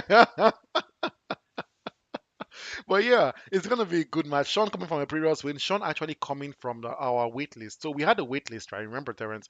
And Sean is one of the people that actually came from the wait list. So I love to see this coming from the wait list, moving on into the group stages. It's beautiful. He's had a really good hero journey. And imagine if he moves on to the knockout stages from the wait list. That would be so cool. If the person that wins this tournament comes from the wait list, that would be so dramatic. It'd be comical. It'd be like they That can make an that anime out of this story. that would be the actual Iron Champion. That person would have to be crowned. He has to have a whole ceremony and everything because to not even make it for the registration, you have to come in from the wait list, battle your way through all the stages just to become champion. That beautiful. You can't make it up. Yes. I'm almost hoping for that, right? There are only two people. I think there are only two people from on our group stages that came from the wait list. We have El Loco Bielsa is coming from the wait list as well, and Sean. Yeah, El Loco was in the wait list. He was actually the first person I think on the wait list, but he didn't show for his match today. That was what's sad about it. He was supposed to be playing today against Zubar, but he didn't show up, so that win went to Zubar. So it's gonna be very difficult for a local to move on to the knockout stages without taking a loss already. In this group stages, you really don't want to take a loss. You have to try your hardest to keep yourself taking wins left and over and over again. But yeah, Terence, what do you think about that last game? It was a good game, right? It was a really good game. That was a proper game right there. You see, it's games like that we live for. Honestly speaking, it's games like that we live for. Olaf, like I said already, just I don't think that your deck was bad. I think that your placements were bad. I think you were a little bit defensive when the match actually started, but once you started getting into it, it showed, and we could see that the collector actually couldn't even take a tower. It had to go down to the tiebreaker. You need to focus down from the get go. You need to be as aggressive as you can be. You should not be waiting for people to. You should not be the one reacting. Give people a reason to react. That Pekka, make them pay for that Pekka. That is about 7 elixir right there. Make them pay for that thing. Come on. We can't let that happen. Honestly, You're make you're in them this pay tournament for a that reason. in a way that they would think twice about using that picker again. That they should say, "Am I sure?" They should ask themselves that question. Am I sure? Should I bring him out? This guy Ex- is Exactly. watching me. But I have to say, the collector But kept yeah, on all in all, defending that balloon archer combo with the lightning spell, and I feel like the Olaf should have reacted to that. Like he tried that combination at least 7 times, and the same lightning stopped it. At the point you should realize, maybe not. But I think that was his only win condition. That was his only real attack card. So he just had to keep on throwing it out. He didn't have a choice. I think that will the happen. collector too, him too, very amazing player because his tactical use of the lightning spell, that is 6 elixir right there. I would never no deck I have has ever had the lightning spell. No deck I have will ever have the lightning spell. I do not trust myself with that card. The fact that he was able to use that on defense and offense, beautiful, I'm telling you. beautiful. I'm telling you. That lightning for me is too expensive. I can't. Like, if I use a lightning spell, if I had a lightning spell in my deck, I'll be afraid to use it. It must it Exactly. must give me good value. Like I cannot drop my lightning spell and it hits only two people. No, it must hit like three. And that's where my problem comes in. If I'm not mistaken, it has about the same exact elixir as the boss bandit. Yep. Yes, the boss Yes, one is, I is, believe is, so. is six elixir. It's elixir too, yeah. So now you have to think about it. Would you play the lightning? Play boss bandit? In my opinion, boss bandit. I'm Oh, just for saying, but that's sure. just me. For sure. No two ways about it. If you ask me, I think the boss bandit Yeah, is the best six elixir card out there right now. That's just me. Oh, definitely. I'm a cheap boy. Sorry. A lot of people will argue. So a lot of people will argue. But if you ask me, I think the boss bandit is the best. But you know what's funny about it, Terrence? I think I've only seen the boss bandit once or twice this whole tournament. Not even today. Which is crazy to me. Which is crazy. The the underrating of the boss bandit is wild to me. That is a solid card right there. It does hit scans, it dashes. That dash, it does not take damage when it dashes. So even if it's 1 HP, if it's hitting your tower, you're gone. It's a solid card right there. I know, right? I'm Pretty solid surprised no card. one is using it. It's a card that you would expect at least every other match you see it, right? Because we are seeing the Mega Knight, we are seeing the Pika. Those are cards that we expected to see for sure. But I was really expecting to see a lot more Boss Bandit. But no wait. Oh, the match has begun. Sean versus Clash. Let's go watch this, guys. Let's get it. Welcome, welcome, welcome, guys. We have a beautiful match ahead of us. It is Sean versus Clasher. Clasher in the red, Sean in the blue. How will this match go? No one knows. Let's see. Clash, both of these players both coming from previous wins, and now someone has to lose this match. Sadly, Clash Royale will almost never end in a draw. So let's see how things turn out. Yeah, and I love the beginning. Sean starting with the Goblin Demolisher, and Clasher starting with the Royal Ghost. That was really smart by Sean, dropping the knight right in front of the Royal Ghost because he knew that there's no way that Goblin Demolisher would have been able to survive that attack by the Royal Ghost. But then look at Clasher dropping the Hunter right in front of the Goblin Demolisher, being able to take the Goblin Demolisher down before it was able to do any real damage. Both players are playing so well, Terrence. I like the game style. Clasher utilizing the Royal goes back and back again, and now I think he's trying to build an attack. He has dropped the Royal Giant behind him. I wonder what he's going to use to support that Royal Giant. I'm expecting maybe a Hunter behind it. Oh no, it's the minions instead. And that was and that's smart because he knows that the Goblin Demolisher cannot affect those minions, but still the Cannon, the Knight, and the Goblin Demolisher combination being able to stop that Royal Ghost in his tracks. The Royal Ghost not able to hit Sean's tower at all. Sean still standing, nil untouched, Clasher down to 2-6-1-2. Terrence, your thoughts so far in this match? Tactical game right here. If you don't take account into if you don't take that Royal Giant into account, if you're not prepared for that, it's gonna end badly for Sean. But so far so good. He's doing a really good job of defending against it. He did take a lot of damage just now, but it was worth it. It could have been way worse, and it definitely could have been way worse. It could have. It could have. You're very right. And I love the way they are both playing. They're both playing quite well. I saw that Sean used the Goblin Drill to defend against that Royal Giant. That is some next level thinking right there. Because it's not a card you normally would see being used to defend against Royal Giant. And then look at the placement, the dropping of those goblins right in the middle of the Royal Ghost, just so the Royal Ghost has to keep on turning to attack them. And that's what really, really helped Sean defend against that Royal Ghost. And then the Goblin Demolisher gets into the tower, being able to do some dead damage on that tower. Clasher's Very, tower very down to nice. 1092. Sean basically still untouched. I like the way Sean is playing. Sean is playing at the top of his game. I feel like this game is going to go for Sean. But Terrence, what do you think? Right now, same thing. Sean is playing very defensively, but at the same time his attack is beautiful. He's able to anticipate what Clasher is gonna play and is reacting very well. You have to respect it, you just have to. Now we're And down to the this is countdown. exactly what I'm talking. This is exactly what I'm talking about. Sean is he's anticipating, and here comes the poison, and that's the slow death right there. Yeah, You exactly. know He's what? watching you die. He's just laughing, having fun. He knows it's over. He's like, he didn't even try to defend against the Raguez because he knew that poison was definitely enough to take that tower down. Big ups to Sean. That was such a good match. I That loved was watching that. that was petty right there. But you know what, Sean? Get a win. Honestly, get a win. Get a win. Come get this money. Come get this money, boy. And now we're going to the second game of this tournament. Sean now dropping his Skellies, just trying to cycle through his deck. I really wonder what kind of deck this is. Whenever I see Skellies and I see a log, I always think it's a Hog Cycle deck. I don't know why. I'm just built that way. And yeah, it's looking like that. If I see a Cannon now, it's looking like a classic Hog 2.6 cycle deck. I see the Ice Wizard, I see the Skellies, I see the Rat. This is a Hog deck. No way, this is not a Hog deck. Yep, this is a hog deck. But guess what? Why I feel like and a Valkyrie now this is a hot deck. It's either a hog deck or a mortar deck. It's one or the other.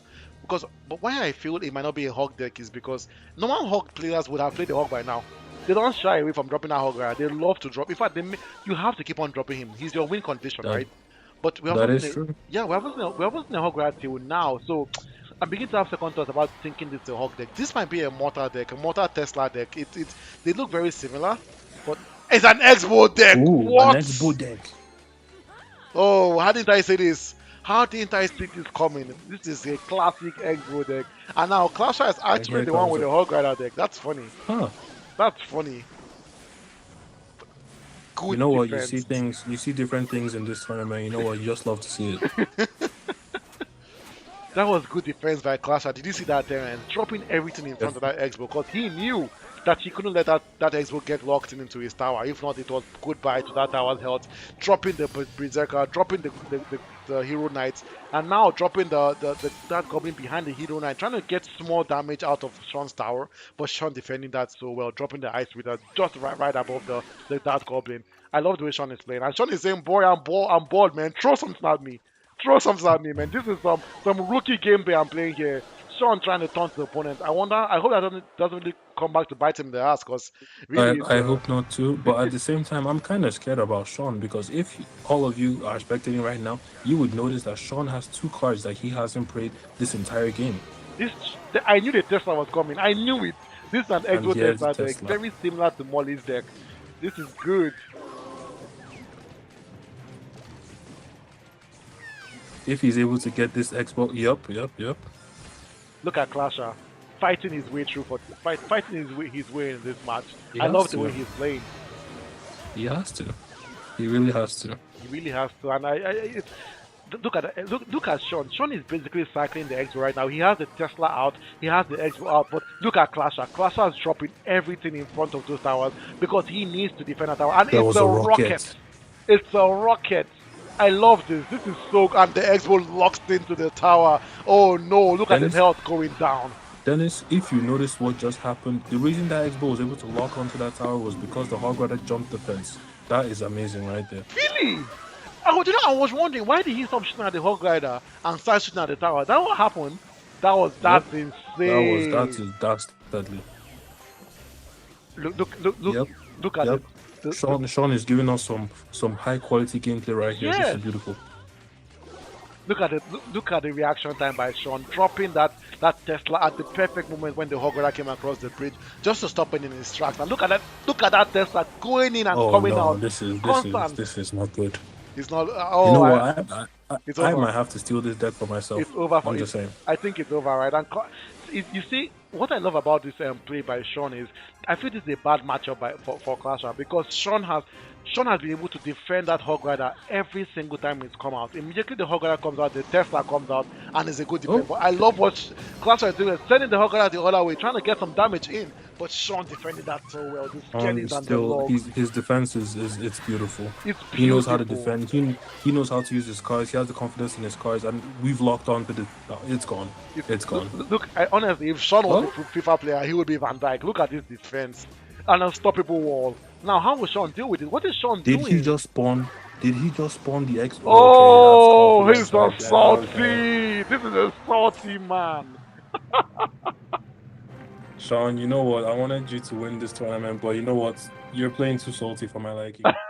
So anyway, That was salty. That was so salty. Dropping the Tesla and the Expo right at the back. I was even confused. I'm like, why did he do that? I had no idea why he did that, but Oh, just to yeah. taunt his opponent. Just and from that, this is what he did in the first match. He used the poison spell to end the match. Now using the rocket to end this match. Just he's salty, that's for sure. He's definitely salty. That was a cheeky move right there. Just. I have to give you. That was interesting to watch. That was so interesting to And watch. he hit us with the GGs in the chat. You know what, Sean? Take your win. Why not? Take your win. No, Sean deserves his accolades. That was good. That was good. I have to give it to him. Thank you, Sean, for participating. Thank you for giving us some good gameplay. But even Clasher played well. To be honest, Sean was just an impenetrable wall today. Like as much as Sean had Yep. really good offenses, his defense was just majestic, not letting anything get across that bridge to his tower. Look at the Hog Rider. I can't imagine. I can't even count the amount of times Clasher dropped those Hog Riders out trying to get a hit. But Sean with the Tesla, Sean with the X-Bow, stopping that hog rider in his tracks, Sean with the skelly, Sean with the logs, stopping the hog rider. What? He couldn't get. That must have been so frustrating for Clasher. He could not get through. He tried his hardest, but just impossible. I wish he moved he kind of changed his strategy into more of like a cycle strategy where he started cycling his fireball. But honestly, I don't think that would have even still been the best. There was no way. Honestly, I have to say this. I can't even say if Clasher did this, he would have won that match. I don't think there's anything Clasher would have done to win this match against Sean. There is nothing. And you know what? Sean just stands to eat more inside this game because now that I think about it, I don't think there's an evil Expo. I can only imagine what that would look like. Have you played Chaos mode before?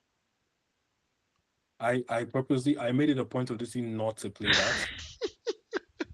I heard someone saying that the Goblin Dart shoots like Sparky zaps, and I don't want to see that. Yeah, that's what I want to just say. That's what I want to just say. I don't want to see that. You see, those are the type of things that would make me uninstall the game, then install it back tomorrow. But for today, uninstall the game because what is that? It's nonsense. It's real. It's real nonsense. Like, why would you make an X-bow that shoots out Sparky darts? It's silly. It's very very silly. It's serious nonsense. But yeah, that's something that happens in chaos. But I've got but an X-bow evil. What could that even be? No idea.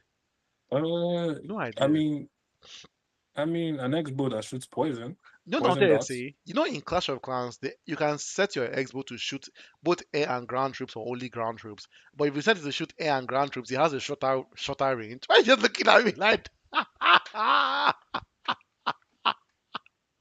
you're killing me, guy? You're killing me, guy. You just Yeah, thought. all I'm saying, Supercell, you have a developer here. I don't know what you're doing. Come and hire the R&D. Ideas D.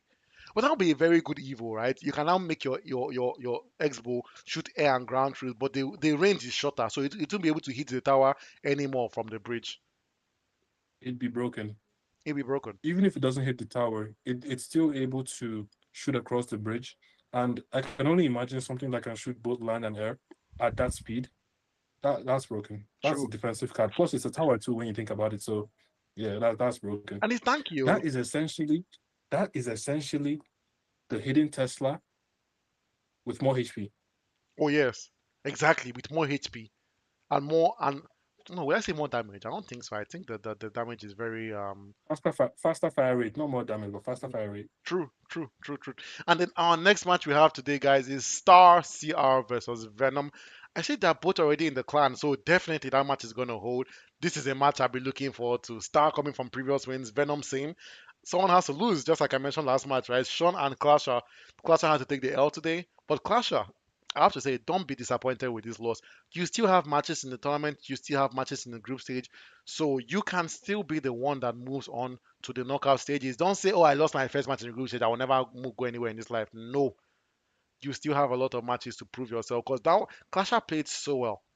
Like he played so well that I can't even think of any way he could have played better. So if you ask me, I would say Yeah, Clasher just need to just probably maybe watch the replay of this match over the weekends or over during the week. See how you can improve. See where it all went wrong. And just work on your strategy, work on your deck, and maybe if you actually end up facing um Sean again in the future, you might come out on top. You never know, right? Life's so funny like that. You never know who you're going to meet in the future, right? So you might just go train and still try your best. Well, actually, now I think about it, it's actually impossible for Sean to meet Clasher ever again because they're both in a group in the same group, right? They both played their match. Only one person is going to move on to the group stage to the knockout stage, so it has to either be one of them.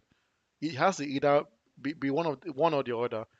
But yeah, now we're in that same group. Wait, I wonder if that's the same group that has Star and Venom that also has Sean and Clasher. I don't think so. Terrence, you know what group that is? It should be. It should be. That should be group. Yes, you're right. Group What H. group is it? Yeah, Group group H. H. Yeah. Yeah, Sean, Clasher, Star, Sierra, and Venom. Ooh, everyone in that group is active today. Women, we're active. Don't mind me.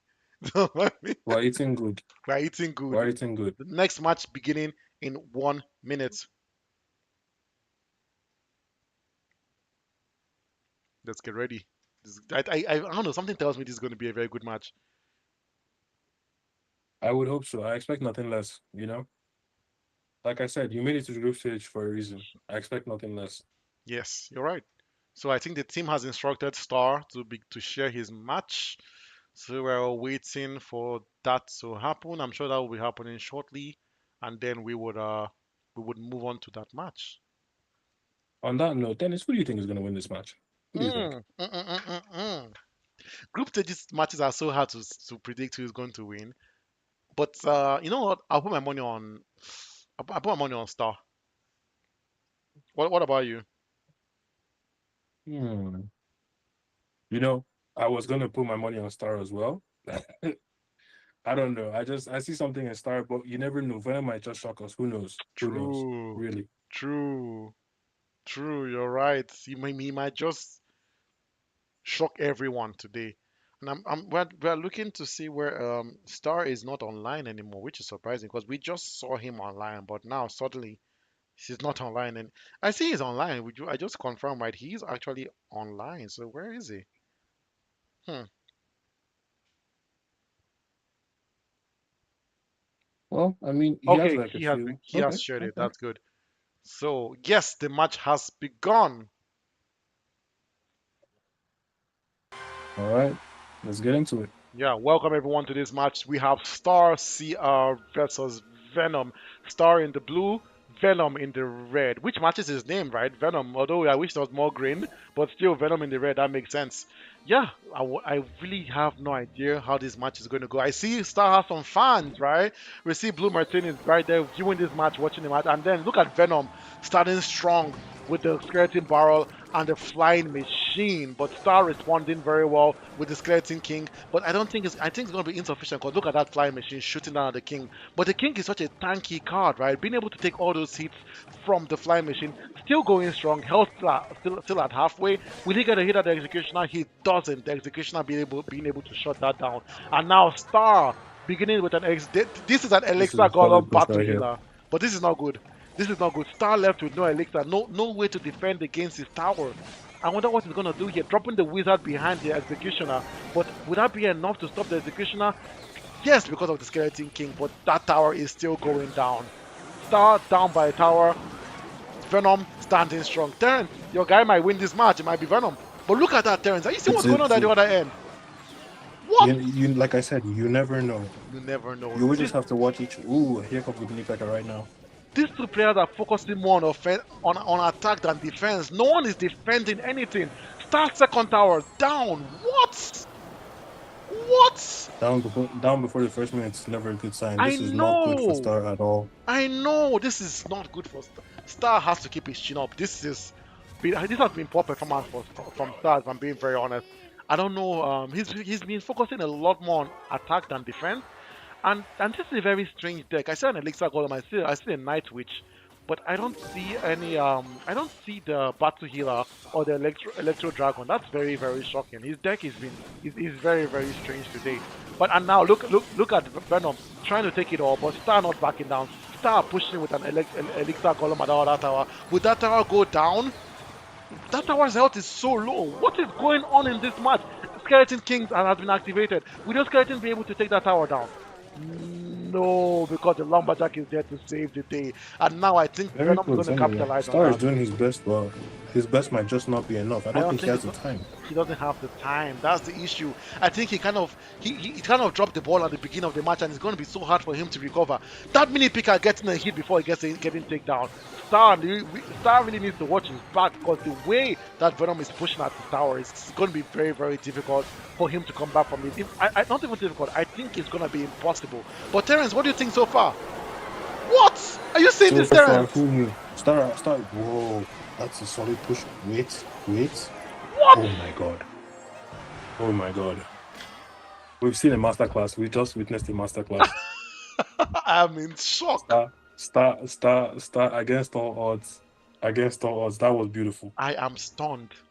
What happened? What happened? What happened?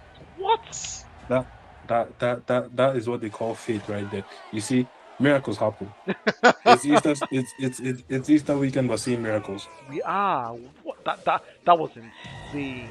God damn it, that was insane.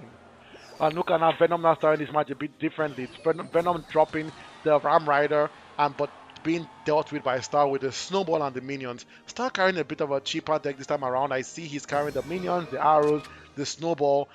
But I want to see how this match unfolds. Yes, Samuel, that was amazing. I'm seeing the YouTube comments. Samuel is saying that was amazing. Jones is saying, wow, that last match was epic. One for the books for sure. Star not backing down. Two towers down and coming away with the win. That is unheard of. But not unheard of for a Star. Big ups to Star. That was such a good display last match. But now look at this match. Venom activating the Musketeer's turret and then shooting down that bowler, but not sufficient. The bowler is such a tanky card. What? Refusing to die, and now the hero giant is out. Star is throwing everything at Venom. Will Venom be able to defend this? The guards are out. Will the guards be able to stop that giant? They will be, but not before that giant gets some hits on that tower. It's this has been so good by Star so far. Venom Star down to 1879, Star at 2551. Terrence, what do you think so far? It's amazing how much people forget that chip damage is still damage. Hmm. Chip damage adds up. Never forget that, people. Chip damage adds up. So you see all your royal giants, your hog riders, always have them ready because you know what, those things add up. And here comes the Inferno Drag. Don't see a lot of people actually using this. I guess against a single card, you know what, it's a good idea.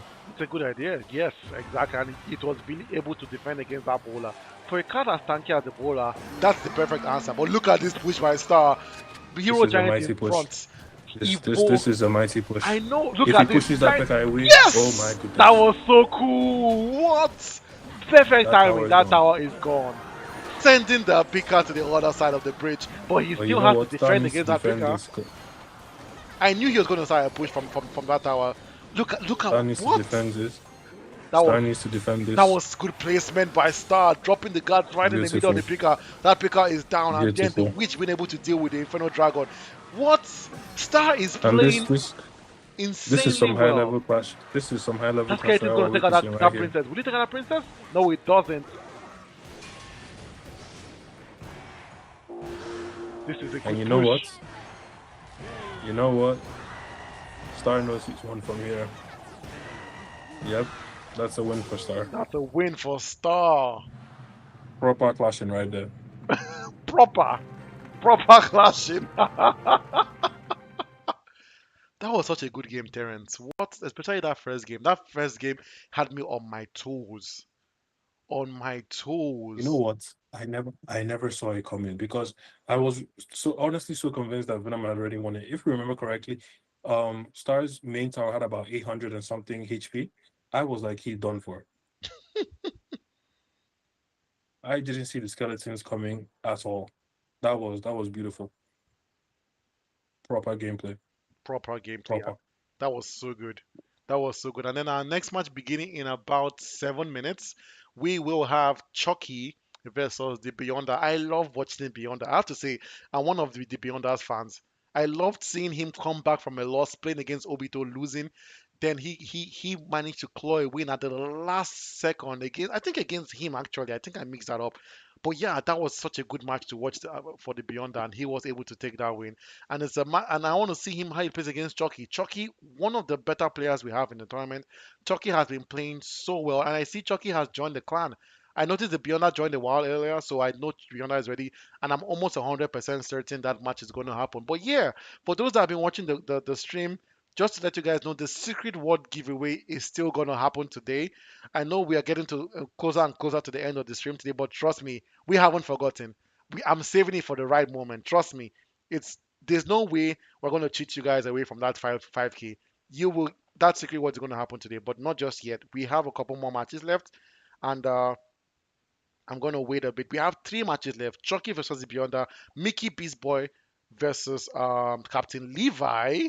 Oh, I didn't know Captain Levi was playing today. I'm so excited. And then our final match for today: Malik Tigeria versus the Corrector. So yes, guys, don't worry. We still have three more amazing games lined up to give you guys today. The next match: Chucky versus the Beyonder, beginning in 6 minutes. But yeah, Terrence, that last match was so good. That last match was It was. insane. Who you thought it was gonna go to Venom, right? I was so sure. You know what? I already put my money on Venom. I was like, okay, this is a win. We're going to let's see what the next game holds. But you know what? Star just shows you that even when the odds are against you, don't give up.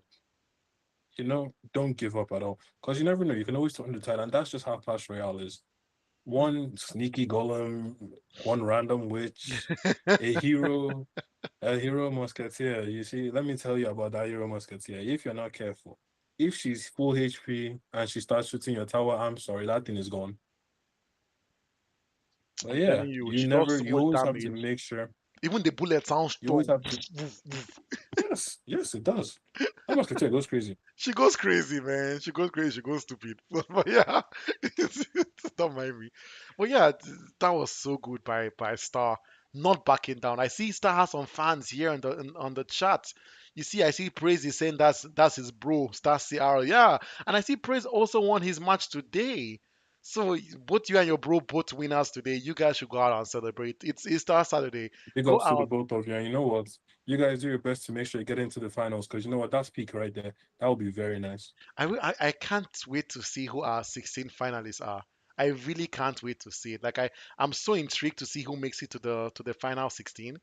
Like it's something that I've been thinking about for a while. If I had to put my money on someone, I would say Jesus Manifest. I strongly believe he will make it to the top 16.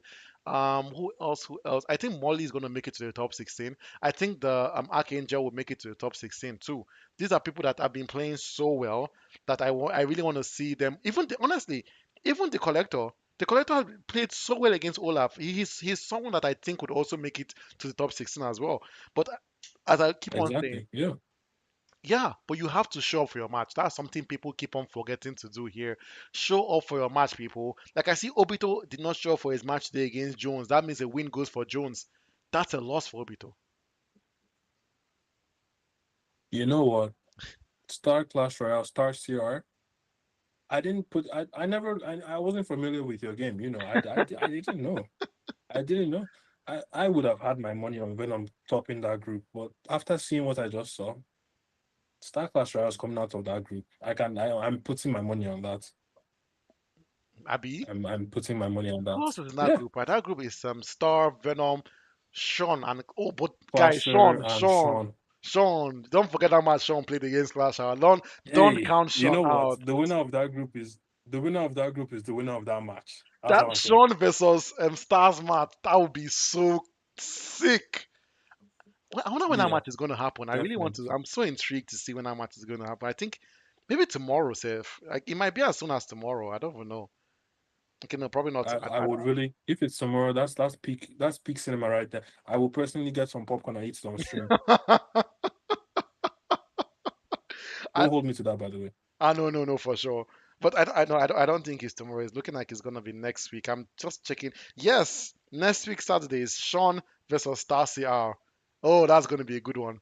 That is gonna be such a good match. I can't wait for that match. That match will be so intense. The winner of that match, I feel, is gonna be the person that climbs away with the win in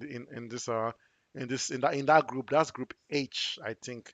So yeah, that now we're moving. That the next match Chucky versus the Beyonder beginning in 2 minutes. I see Beyonder is online, but I don't know about Chucky. The team from the back is saying that they haven't been able to get a hold of Chucky. I really hope they can get a hold of him.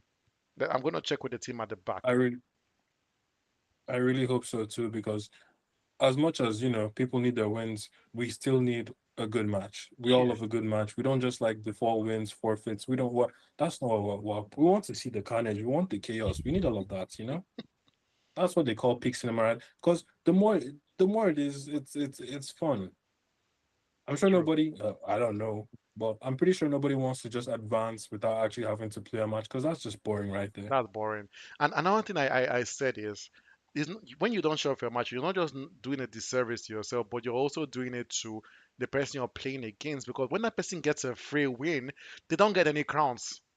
So if it gets to a point where Exactly. that person and the top have the same points, that person wouldn't move on to the knockout stage just because their opponent lost the match. It's sad and unfair, but it's what it is. So try your hardest. If you won't do it for yourself, I know it sounds funny, do it for your opponent.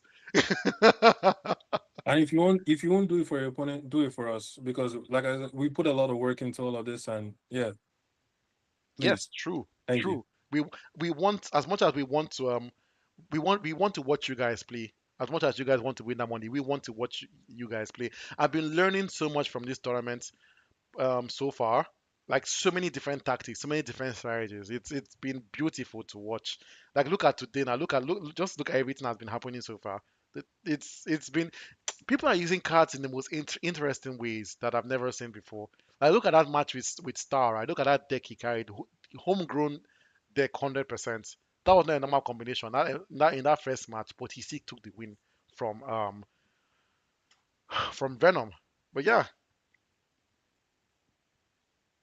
I'm definitely learning a lot from this tournament. Can I tell you one thing I've learned from this tournament? It's going to sound so funny. what did you learn? In my entire years, in my entire years of playing this game, it was just now I figured out that you see that I don't even to show you how much I don't know. I don't even know his name. But do you see the golem that carries like the fireworks? What's his name? The golem that carries fireworks. Oh, the goblin demolisher. The goblin demon. I don't even know. I don't even know it. You see, I never knew that the thing doesn't hit air units. I didn't know that. I thought it did. I thought it Oh, did. you know they did So as I really? saw that it didn't, I'm very serious. I actually didn't know. So when I saw that it didn't hit the minions flying, I was like, oh, huh, fair enough. Fair enough. Hmm. Because if it did, that'd be broken actually. Oh, the match has begun. The It's one Beyonder of versus Chucky. okay, let's get into it. Place your Well, bets. What are you thinking? I'm gonna because of the Beyonder is my boy. To be honest, Chucky is the favorite in this match. If I'm being very honest with you, but the Beyonder is my boy, so I'm going to put my money on the Beyonder. I'm hoping for the underdog to win. But welcome, ladies and gentlemen, the Beyonder versus Chucky. Beyonder in the blue, Chucky in the red. Let's see how this game unfolds. Terence, who's your money on? Definitely Chucky. The Beyonder might be your boy, but hey man, we're not doing that over here. Oh, they call Chucky, him come get out at the beginning of the game, and look at Chucky, right? Look how smart Chucky is, dropping the piggies because he knew that Chucky was out of elixir. Terrence, I can see the shock on your face, right? Seeing that golem being dropped oh at the my beginning of the god. tournament. You're like, wait, what? Did I see that clearly? Oh, look at the piggies. Look at the amount of damage those piggies were able to do to that tower. That tower down to 1794. The Beyonder has to defend that. This is looking very dangerous, Terrence. Ooh. Here comes Oh, the royal. the Royal Recruit Okay. able to stop the Picker, able to stop the Firecrackers. Now the Goblin, the Barbarian Barrel able to stop the Dark Goblin. The Beyonder defended that push so well.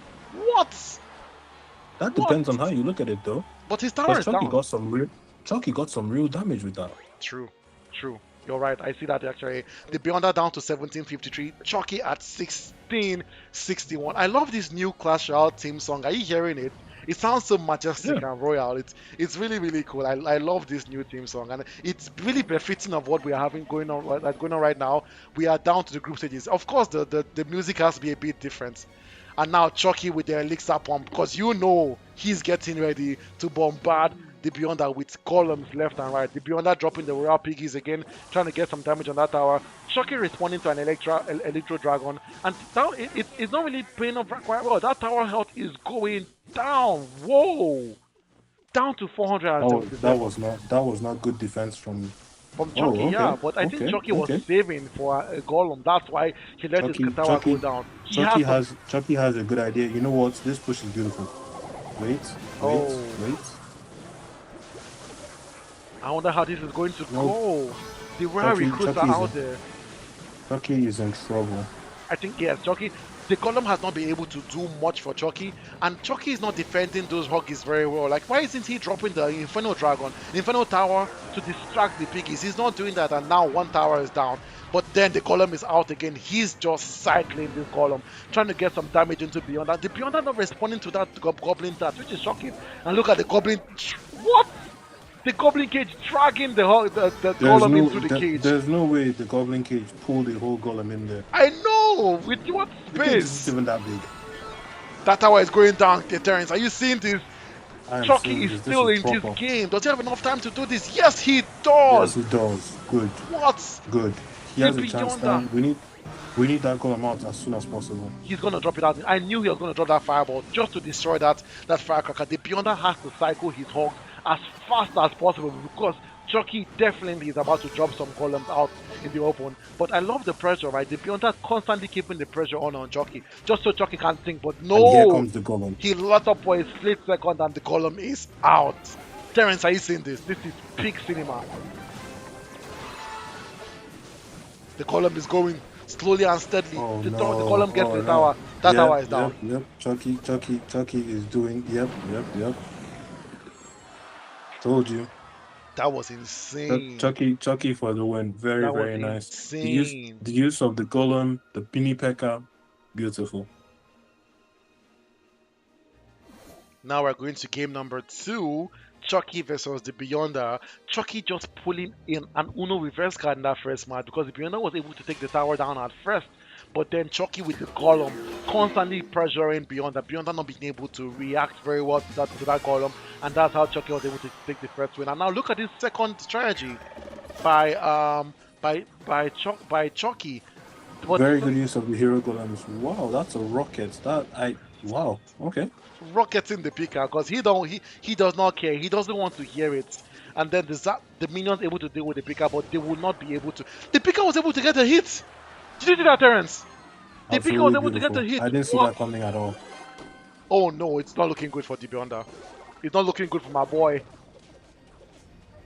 The Beyonder's tower down to 1459. Chucky at 2092. Terrence, how do you think this match is going to go so far? I need Chucky to win this. I don't know how he's going to pull it off, but I need him to do it. And this is just what I'm talking about, yeah? You used the golem in the first match, using a P.E.K.K.A. in this match. This faith you have in high elixir cards is insane to me.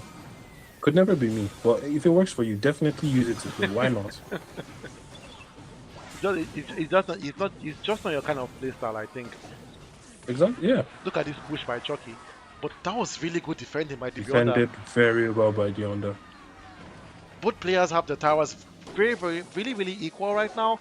The Beyonder at 1459, Chucky at 1479. Chucky using the arrows to stop that getting barrel push because he didn't This is want to anybody's deal with game that. right now. It's anyone's game.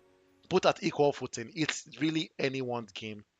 It's like a Texas showdown. I think they're both waiting for the double elixir. Oh, I'm wrong. The Hey, tombstone is out. I don't blame them. Oh, that mortar.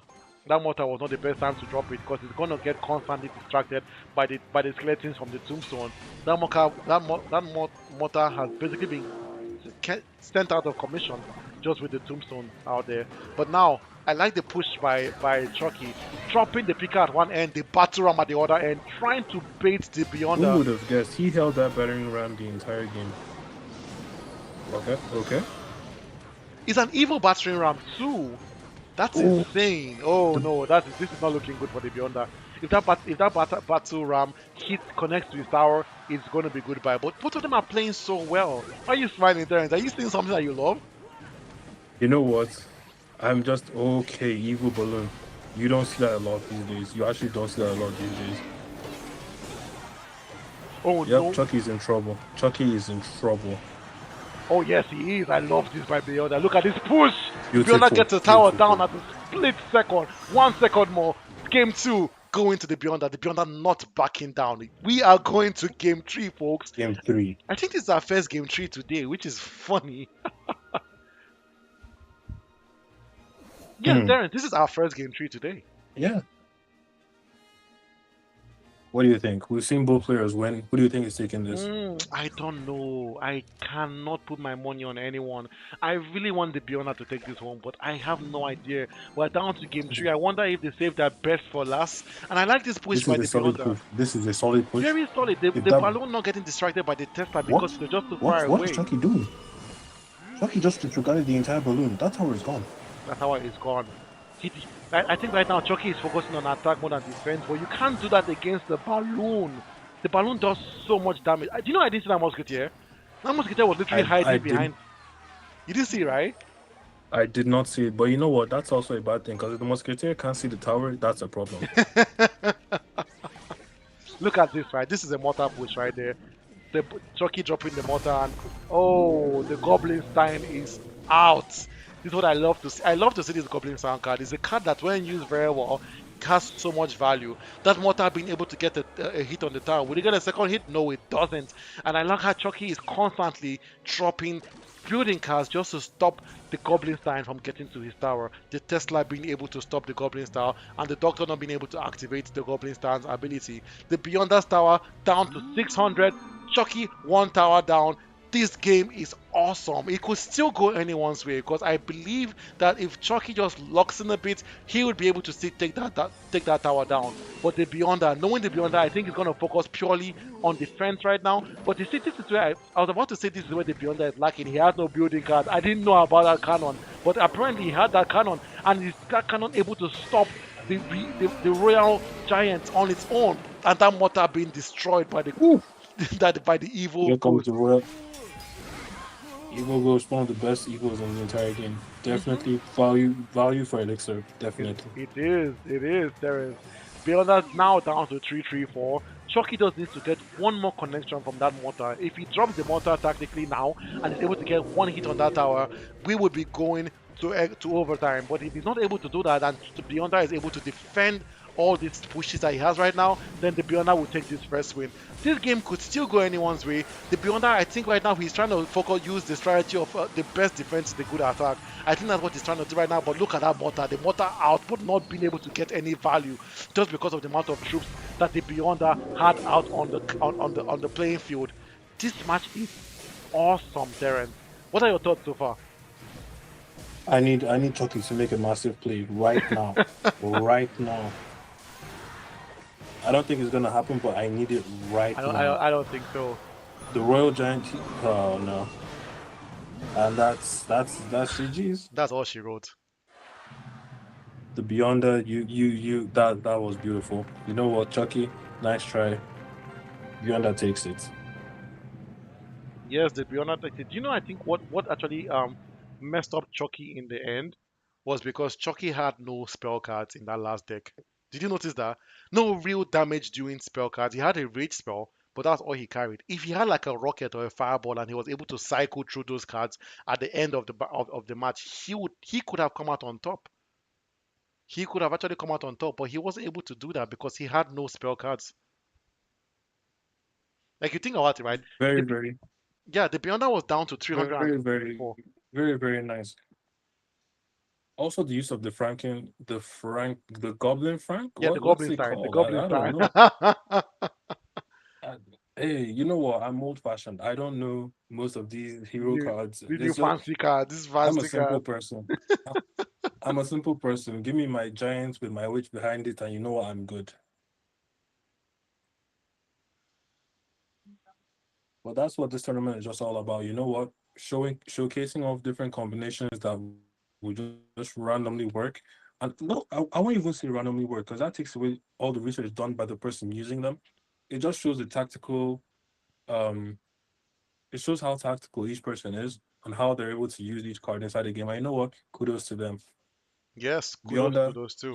you went above and beyond in the last match, and you know what? You deserve that win. He Kudos does. to you as well. I'm so proud of the Beyonder. I like the way he plays, right? You can tell that he's probably not the best player, but something he has is resilience.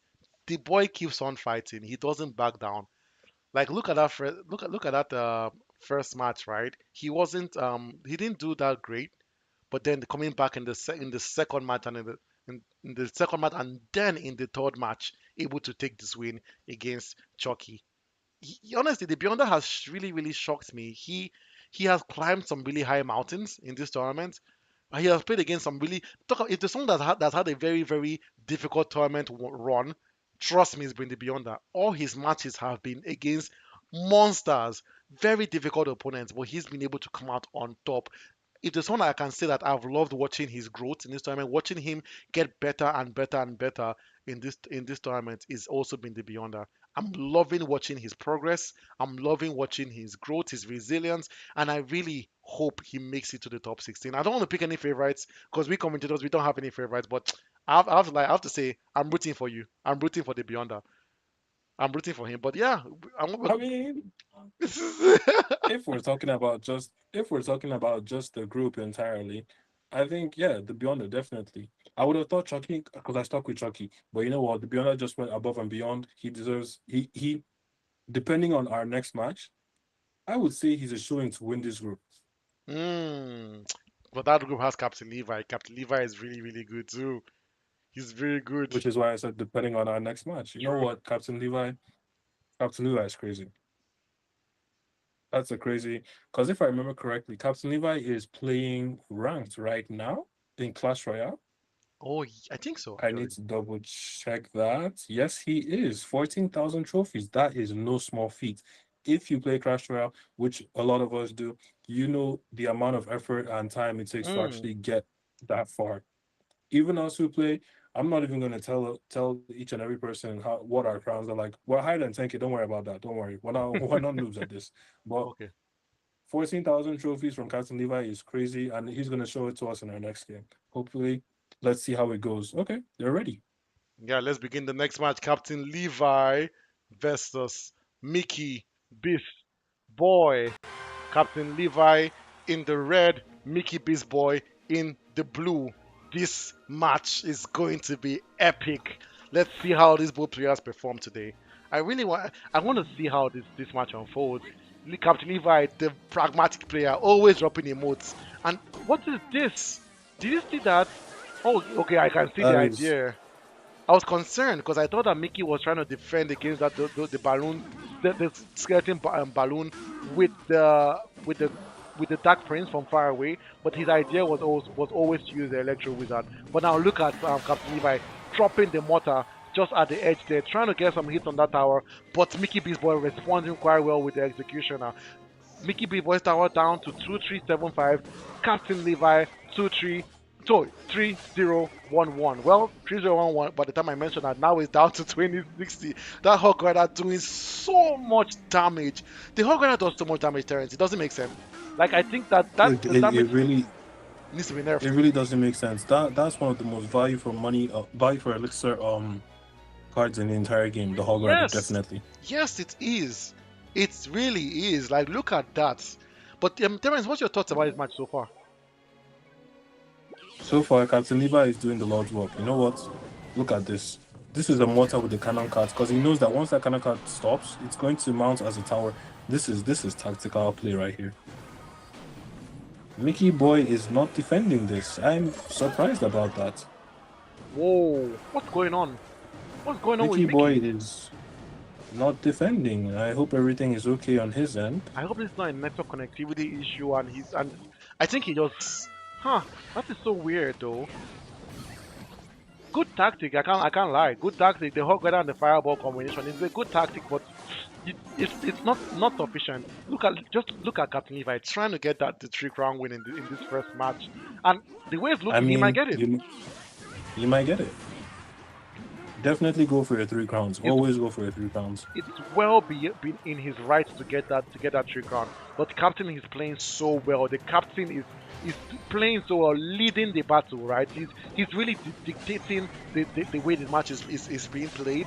The offense has been good, the defense has been amazing, and honestly, he could choose to just lay back and defend right now, but that's not the kind of captain he is. He's trying to get that 3 crown win, dropping the skeleton brawler at one end, dropping the rascals at the other, and that was a misplaced log. Oh That no, was by a Mickey miss. Beast Oh Boy. no.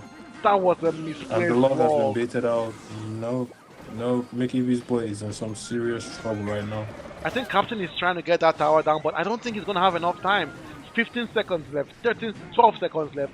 Will he be able to take that King Tower down? I know he's throwing everything out there. I see he doesn't have any spell card. The Barbarian Barrel trying to go there and get a hit. Will he get a hit? Oh, He don't! wait, Oh wait, wait. no! What? Almost. He neared that 3 crown, but you know what? A win is a win. A win is a win. A win is a win. Now we're going to game two. Mickey Beast Boy versus Captain Levi. Captain Levi coming from a win in the last match. Now we're going to see how Mickey Beast Boy re-strategizes, how he changes his deck for the second match. Captain Levi, very, very expressional player, always dropping the emotes, dropping the comments. And yeah, I want to see how this game unfolds. I think Mickey has some fans there, and then Mickey starting with the battle ram, trying to get some hit in that tower, but not being able to get that. The monk does so much damage, Terence. Did you see that? The monk was able to It stop really that battle does. ram. And this is an amazing push right here because right now, look at this. Look at this. That tower is taking so much damage right now. Look, just what is going on. This it hasn't been Mickey's day today. Like everything that Caps Levi has shown at Mickey has been successful. That tower down to 1-1-1-1, very funny. And Caps Levi basically untouched until now. The miner being able to do some damage on that tower. Force it and look at Mickey dropping the Tesla just beside his tower. Being his hand is being forced. He has to do something to defend that tower because he knows that Captain Levi is coming for that tower and he has to do everything in his power.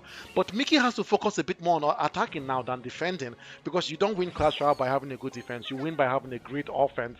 And so yeah, I think Mickey's trying to build a new push here. The Electro Spirit able to get some damage on that tower. You have to deal with those spirit cards. I keep on telling people, as much as yes, they are low elixir, they are low damage, you still have to deal with those cards. Mickey not being able to deal with that electro spirit taking his tower down by about 100 health points. And now look at this push. Monk and Wizard, not the combination you see every day, right, Terence? Not at all. You know what? That monk, he's doing a lot of reflect damage, and you know what? It's adding up. It's adding up, right? It is. What? And here comes the fisherman. You see, the fisherman is just amazing. You know what? He doesn't care who you are. He doesn't care where you are. He's dragging you. He's dragging you online, dragging Just you in the game. He's just dragging you. dragging you, just like your ex on Twitter. But you know what? Hey, that's a different story. Look at Mickey dropping the Tesla right in front of the tower. Terrence is laughing. First tower down by Captain Levi. This is not looking good for Mickey Beast Boy at all. Captain Levi has been Captain Levi wants this to be crowned. he's outclassing Mickey Beast Boy in every shape and form. His offense has been better. His defense has been better. Mickey needs to learn, needs to practice a bit more because Captain Levi is playing so much better. Look at that wizard just doing so much damage on that tower. I think there is no coming back from this for Mickey. Except Mickey is able to pull a star CR in this match, which I doubt. There's no coming back for him. You know what? Captain Levi is really just showing everybody why he plays ranked. This is why he's 14,000 trophies. This is experience showing right here. You know. True. The Royal Giants out again. Will this be able to be stopped by Mickey Beast Boy? Will Levi get this 3 crown win? No, he doesn't. Denied once again. But you know what, Captain Levi? Kudos. You got your win. You got your win. That was so good by Captain Levi right there, showing outclassing his opponent, showing his opponent that he was better. He played better in every single shape and form. There was no way for Mickey Beast Boy to come to win this match. He was purely outclassed by the captain. Captain Levi really came here and he said, look at me, I'm the captain now. That's the captain. That's the captain. That's really the captain. That was such a good match. And now we're moving to our last match of the day. But before we have this last match, there's a question I want to ask you, Terence. The question that I've been thinking about asking you for a while, but I've been shy. I've been a bit shy, a bit reserved. But now I want to ask you this beautiful. Carry on. Carry on. I want to ask you this question. The question is very simple. Terrence, what has been your favorite Clash Royale card of the day? Hmm, Hmm. that's a good question right there. But you know what it is? What? You know what it is? What is it? What is it?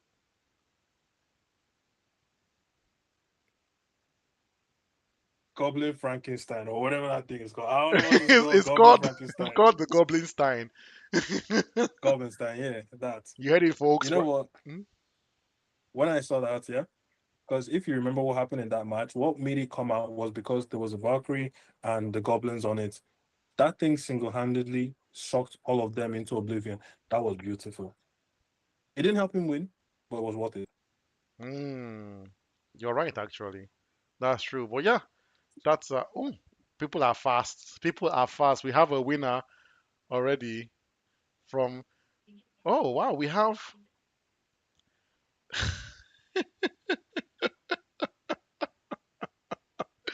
something crazy is happening. You guys, though, you guys in this stream, you guys are insane.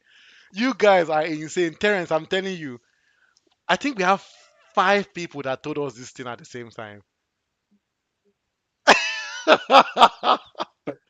First of all, I want to say thank you for 5 of you watching this stream up to this point. True. Support the Iron League. Kudos. Also, I'm obligated to say this.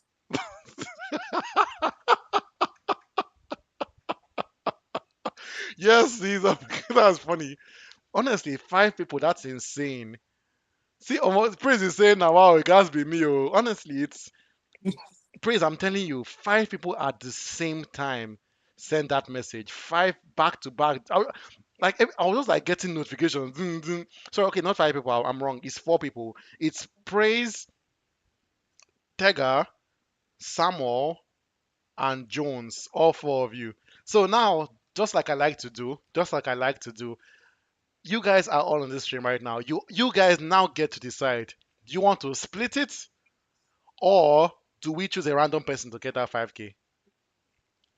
You guys just let us know in the chat, okay? What do you want? Do you want to split it, or I and Terence will just choose a random person out of the 4 of you to get that 5K? It's all up to you guys. If all of you can say splits on the chat right now, we will send each of you 5,000 divided by 4. I think 1,250, right? Yeah, 1,250. Yep. exactly. 1,250. See, Praise is saying who sent it first. If I'm being honest, let me see who sent that message first. I'm going to confirm that for you, Praise.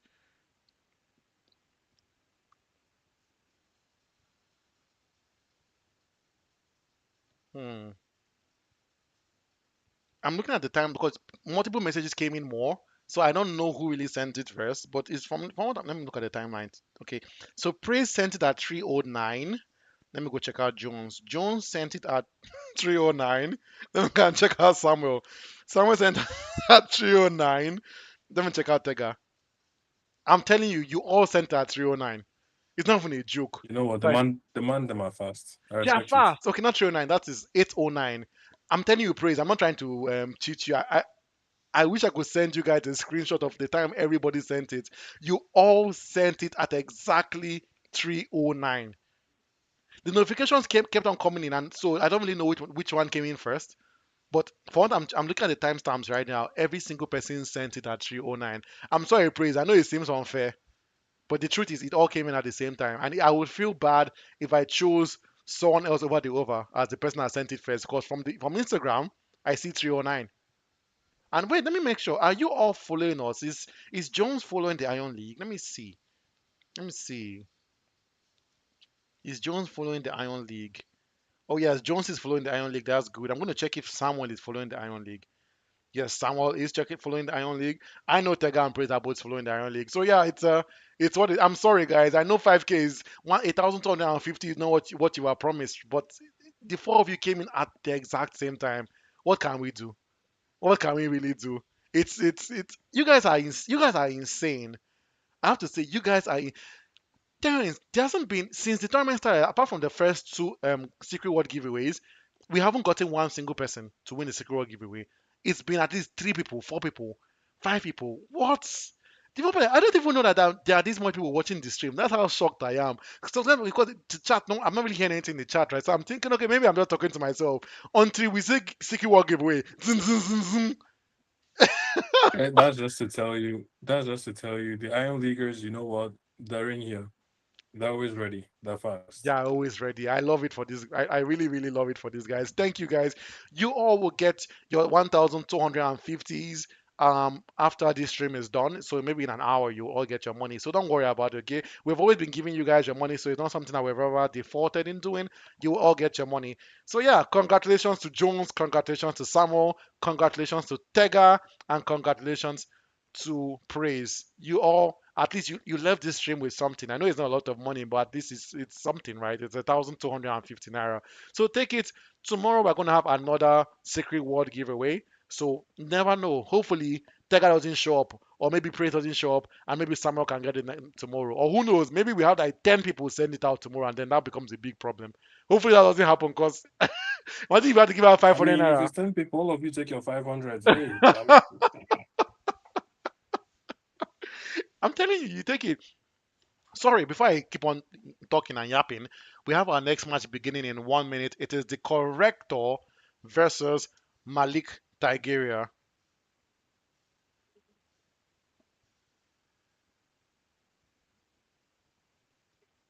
I'm just checking in with the two of them to see if they're both ready.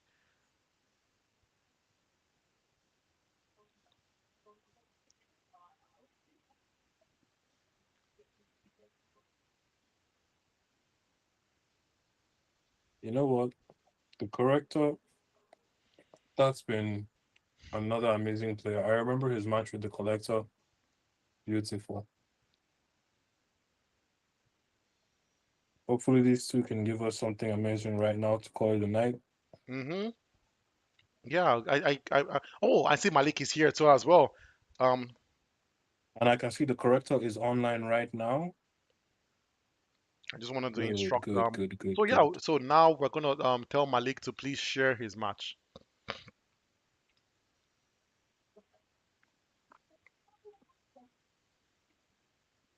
Yeah, the match is about to begin. Malik Tigeria versus the Corrector. We're waiting on Malik to share the match, and then it would begin. Waiting on Malik. Where is Malik? He just said he's online.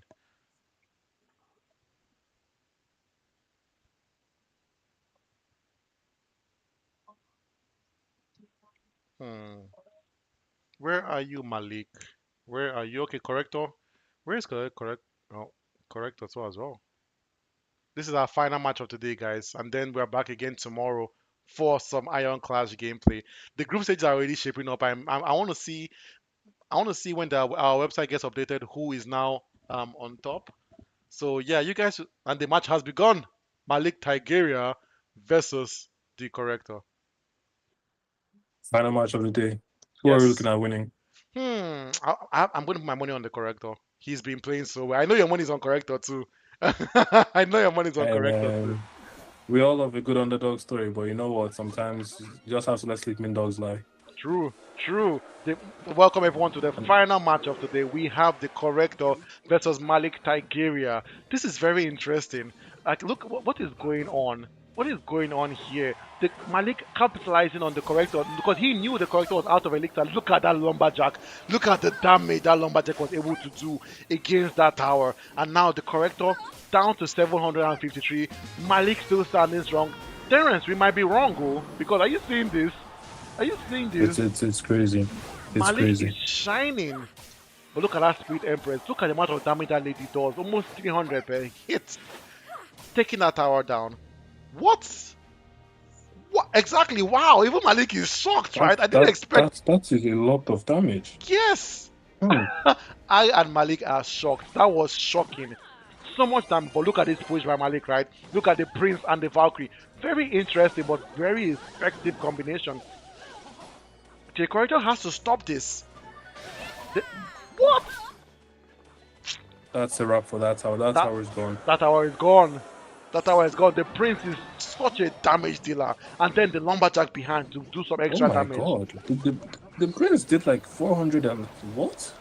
Yo, And people don't understand how aggressive Malik is playing. Malik is such an aggressive player. All his cards are go, go, go. This is is a very aggressive player. I'm shocked. The character is down to 2631 on his king tower. Malik still standing strong, and then the character trying to start the same kind of attack again, right? The lava hound, and now Malik responding with a picker. That tombstone would. Whoa! The Valkyrie is there to stop that tombstone. Terrence, are you seeing this?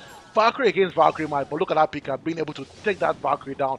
Will that picker make it down, make it to the tower and get a hit in? We Gonna get don't at least one know. hit, at least one. Yeah. He got a hit. What? This is But then insane, again, Terrence. that lava hound. Okay, no. Defended well against the lava hound. Terrence, what do you think Malik Now should he needs focus to- on right now? Honestly, take over the other tower. You've taken one already. Take the other one. So you think he shouldn't just slow down and defend, right? He should keep on pushing and try to get the second tower No, down. you know what they say. The best attack is the best defense. But look, I always say don't wait to react. Always just make your opponent react to you. true. You really have to be proactive in Clash Royale. You can't be playing in reactive play style in Clash Royale because you will get overwhelmed sooner or later. And that's what look at Malik defending so well. He didn't really try and push it, but then he still dropped the prince at the other end. I think he was trying to get a hit in. Terrence, we were clearly wrong. We put our money on the corrector, but we have lost all the money we put in because Malik taking the first game quite comfortably well. And you know what?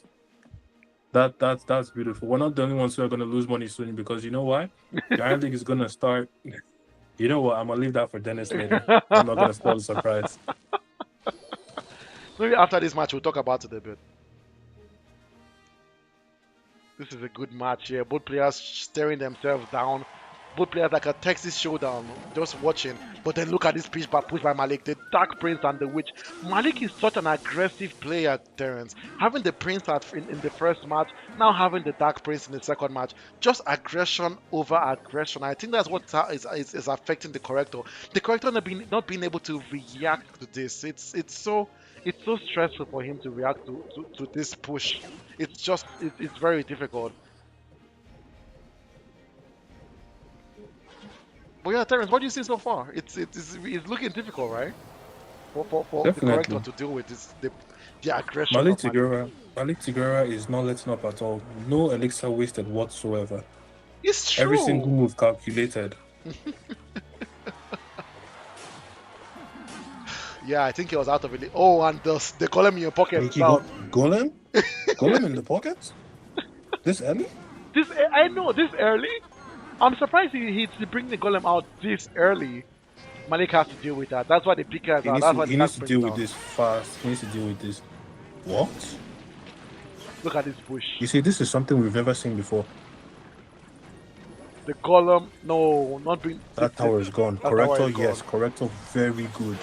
That tower is gone. Very, That was a good push. That's a proper push. That was a good push by the Proper push corrector. from The Corrector. golem, the night witch, the hero mega minion. That was such a good push. I'll be surprised how Malik comes back from this because I know the collector. I feel like he's gonna focus more on defending now. That kind of push doesn't happen every time. But look at the lumberjack taking that tower's health down. People don't understand how much damage a lumberjack does. That card does so Does. much damage. The golem is Exactly. out again. The boss bandit is Boss out. bandit, let's go. Finally. Oh no, no, no. Oh no. She's done. She's done. She's that's Okay. no. She's not going to be able to help against that golem. That golem is just The golem has so much HP. It's insane. a powerhouse. Oh my goodness, the evil lumberjack being able You to see- come back to life and kill the witch. Dennis, we are watching a master at work. This is the double golem play. This is beautiful. You see, you don't see this. Back golems. Dennis, I want you to think about this. He is doing this without an elixir pump. This is beautiful from the corrector. Beautiful. I love it. I love it. That was so good. That was so good. We are going to game 3, folks. The Collector versus Malik Tigeria. These two have given us such a beautiful match, such a good game to end this stream with. I really can't tell who is going to win this match. This is anyone's game. Very different decks from what we saw previously. The collector starting with skeleton barrel and the berserker, but now Mega Malik Knight. down with the Mega Knight, saving his Mega Knight for his third deck. I wonder, could this be Malik's best deck? But look at the balloon Mega Knight. Malik is such an aggressive player. Like, what is all this? Mega Knight being able The to get a Mega hit on Knight that has tower. touched the tower. Oh, this is Okay. bad. Mega Knight in action right now. The corrector being able to defend Log. that quite well. Oh no. Malik Tibera is about to show correct or something. I can feel it. This might be his best deck. He maybe saved his best for last. Because what is this? The How do battle you ram how is do you out. calculate? What? The same Hmm. deck, a battle ram, a Mega Knight, a balloon. What is up with Malik? Nothing here is defensive. This is The all. audacity of this Malik. It's insane. And the Goblin Thank style. you. What? What is Goblin going on style. here? What kind of deck is this? But still not paying any dividends. The corrector being able to Oh my defend that goodness. quite Musketeer comfortably full well. HP if she drop. Okay. She didn't activate the thing. Yeah, she did not have to activate her turrets, which makes sense. She didn't have to at that point. The corrector not Yeah. slowing down, sending out the skeleton barrels, trying to get a hit on that tower. Will Malik defend that? Good defense, dropping the log at the perfect moment. The skeleton not able to get much damage out of that tower. Malik Tigera at 1501, the corrector at 1938. We are about to go to double elixir, guys. This is looking so good. I really don't know how this game is gonna go. The evil Mega Knight, he is outside. He is here to play. Oh no. Oh no. The corrector is in trouble. I think he's defending well. Bro. Look at that defense by the corrector. That was a very good defense. Not Very afraid. good. Not afraid. And now dropping his evil mortar just at the edge there. The evil mortar And dropping the turret is out. The Yes. turret is out. He had to bring it out because he knew that had to do some damage. And look at this, the battle ram trying to go in there, trying to get some damage in, but the corrector stopping that push. The corrector is playing so well. As much as Malik is His defense his defense is amazing. his defense is amazing. Yes, Malik is sending out everything, sending out the Mega Knight, sending out the Battle Ram, sending out the Goblin Style, sending out the Evil Archers and the Balloon. But look at the Corrector. You can't even see those cards do anything in the deck just because of how well he's been defending. Using the Dark Goblin, using the Mortar, using the Berserker to do some defense and gain some advantage against Malik. The way this match is going, I really feel that the Corrector might come out on top because this defense has been good and Malik has not been able to answer all the questions from the Corrector. The Corrector dropped constantly dropping the skeleton barrels. The Malik not being able to respond to those skeleton barrels. And I think it's gonna go the Corrector's way. Only if It's Malik gonna be can a get. misplay. Yes. What? Elite Babs, what is this deck? What is Malik carrying? What is this deck? That's how I done. Absolute attack. That's what it is. This is an absolute attack deck. This is such a strange deck to watch.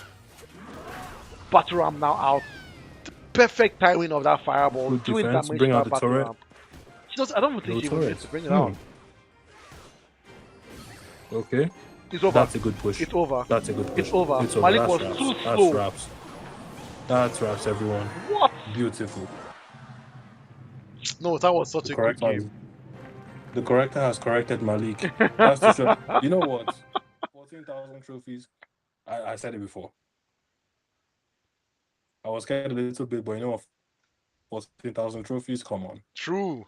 That was such a good game. That was such a good game. I loved every moment of that match with the Corrector versus Malik. Both the Corrector and the Collector winning both their games today. That's actually insane. Will these two meet again in the knockout stages? Who knows? Stick along with us to find out. But yeah, Terence, do you have any closing remarks before we end the stream today? To everyone who played today, to those who won, to those who didn't win, you know what? Just keep focusing on your game because you know what? Every match counts, every crown counts. So make sure just because you won today, just because you lost today, it doesn't mean anything. This is still the first game. To those who won, congratulations, but don't get complacent with that. To those who lost, just keep your heads held high, focus on your next matches, and do your best. Because you know what? That's what the league is about. Never give up hope and just keep going. Yes, that was well said, Terence. you see the display by these two players, right? The corrector playing so well. I think they are friends because I see they're both talking to themselves in the clan right now. I really hope you guys make it to the top. But for those who stayed with us till the end of this stream, thank you so much. Like, I don't know how much we can express how much this means to us that you guys actually stay and watch our streams. We are still a startup company, but we have so much planned for you guys in the future. Please stick with us for this journey. Trust me, we will definitely remember our day ones. We're always going to remember you, Praise. We're going to remember you, Samuel. We're going to remember you, Tega. We're going to remember you, James Ward, Jones. You guys are have been with us since the beginning. Please stick around with us. And thanks for staying for watching this stream. Remember, please subscribe to our YouTube channel. Please like our videos. Please follow us on Instagram, on Facebook, on Twitter, on TikTok. It means so much to us. But thank you everyone for joining us for this stream. We will be back tomorrow for some more Iron Clash gameplay. Take care, everyone. Stay clashing. Bye.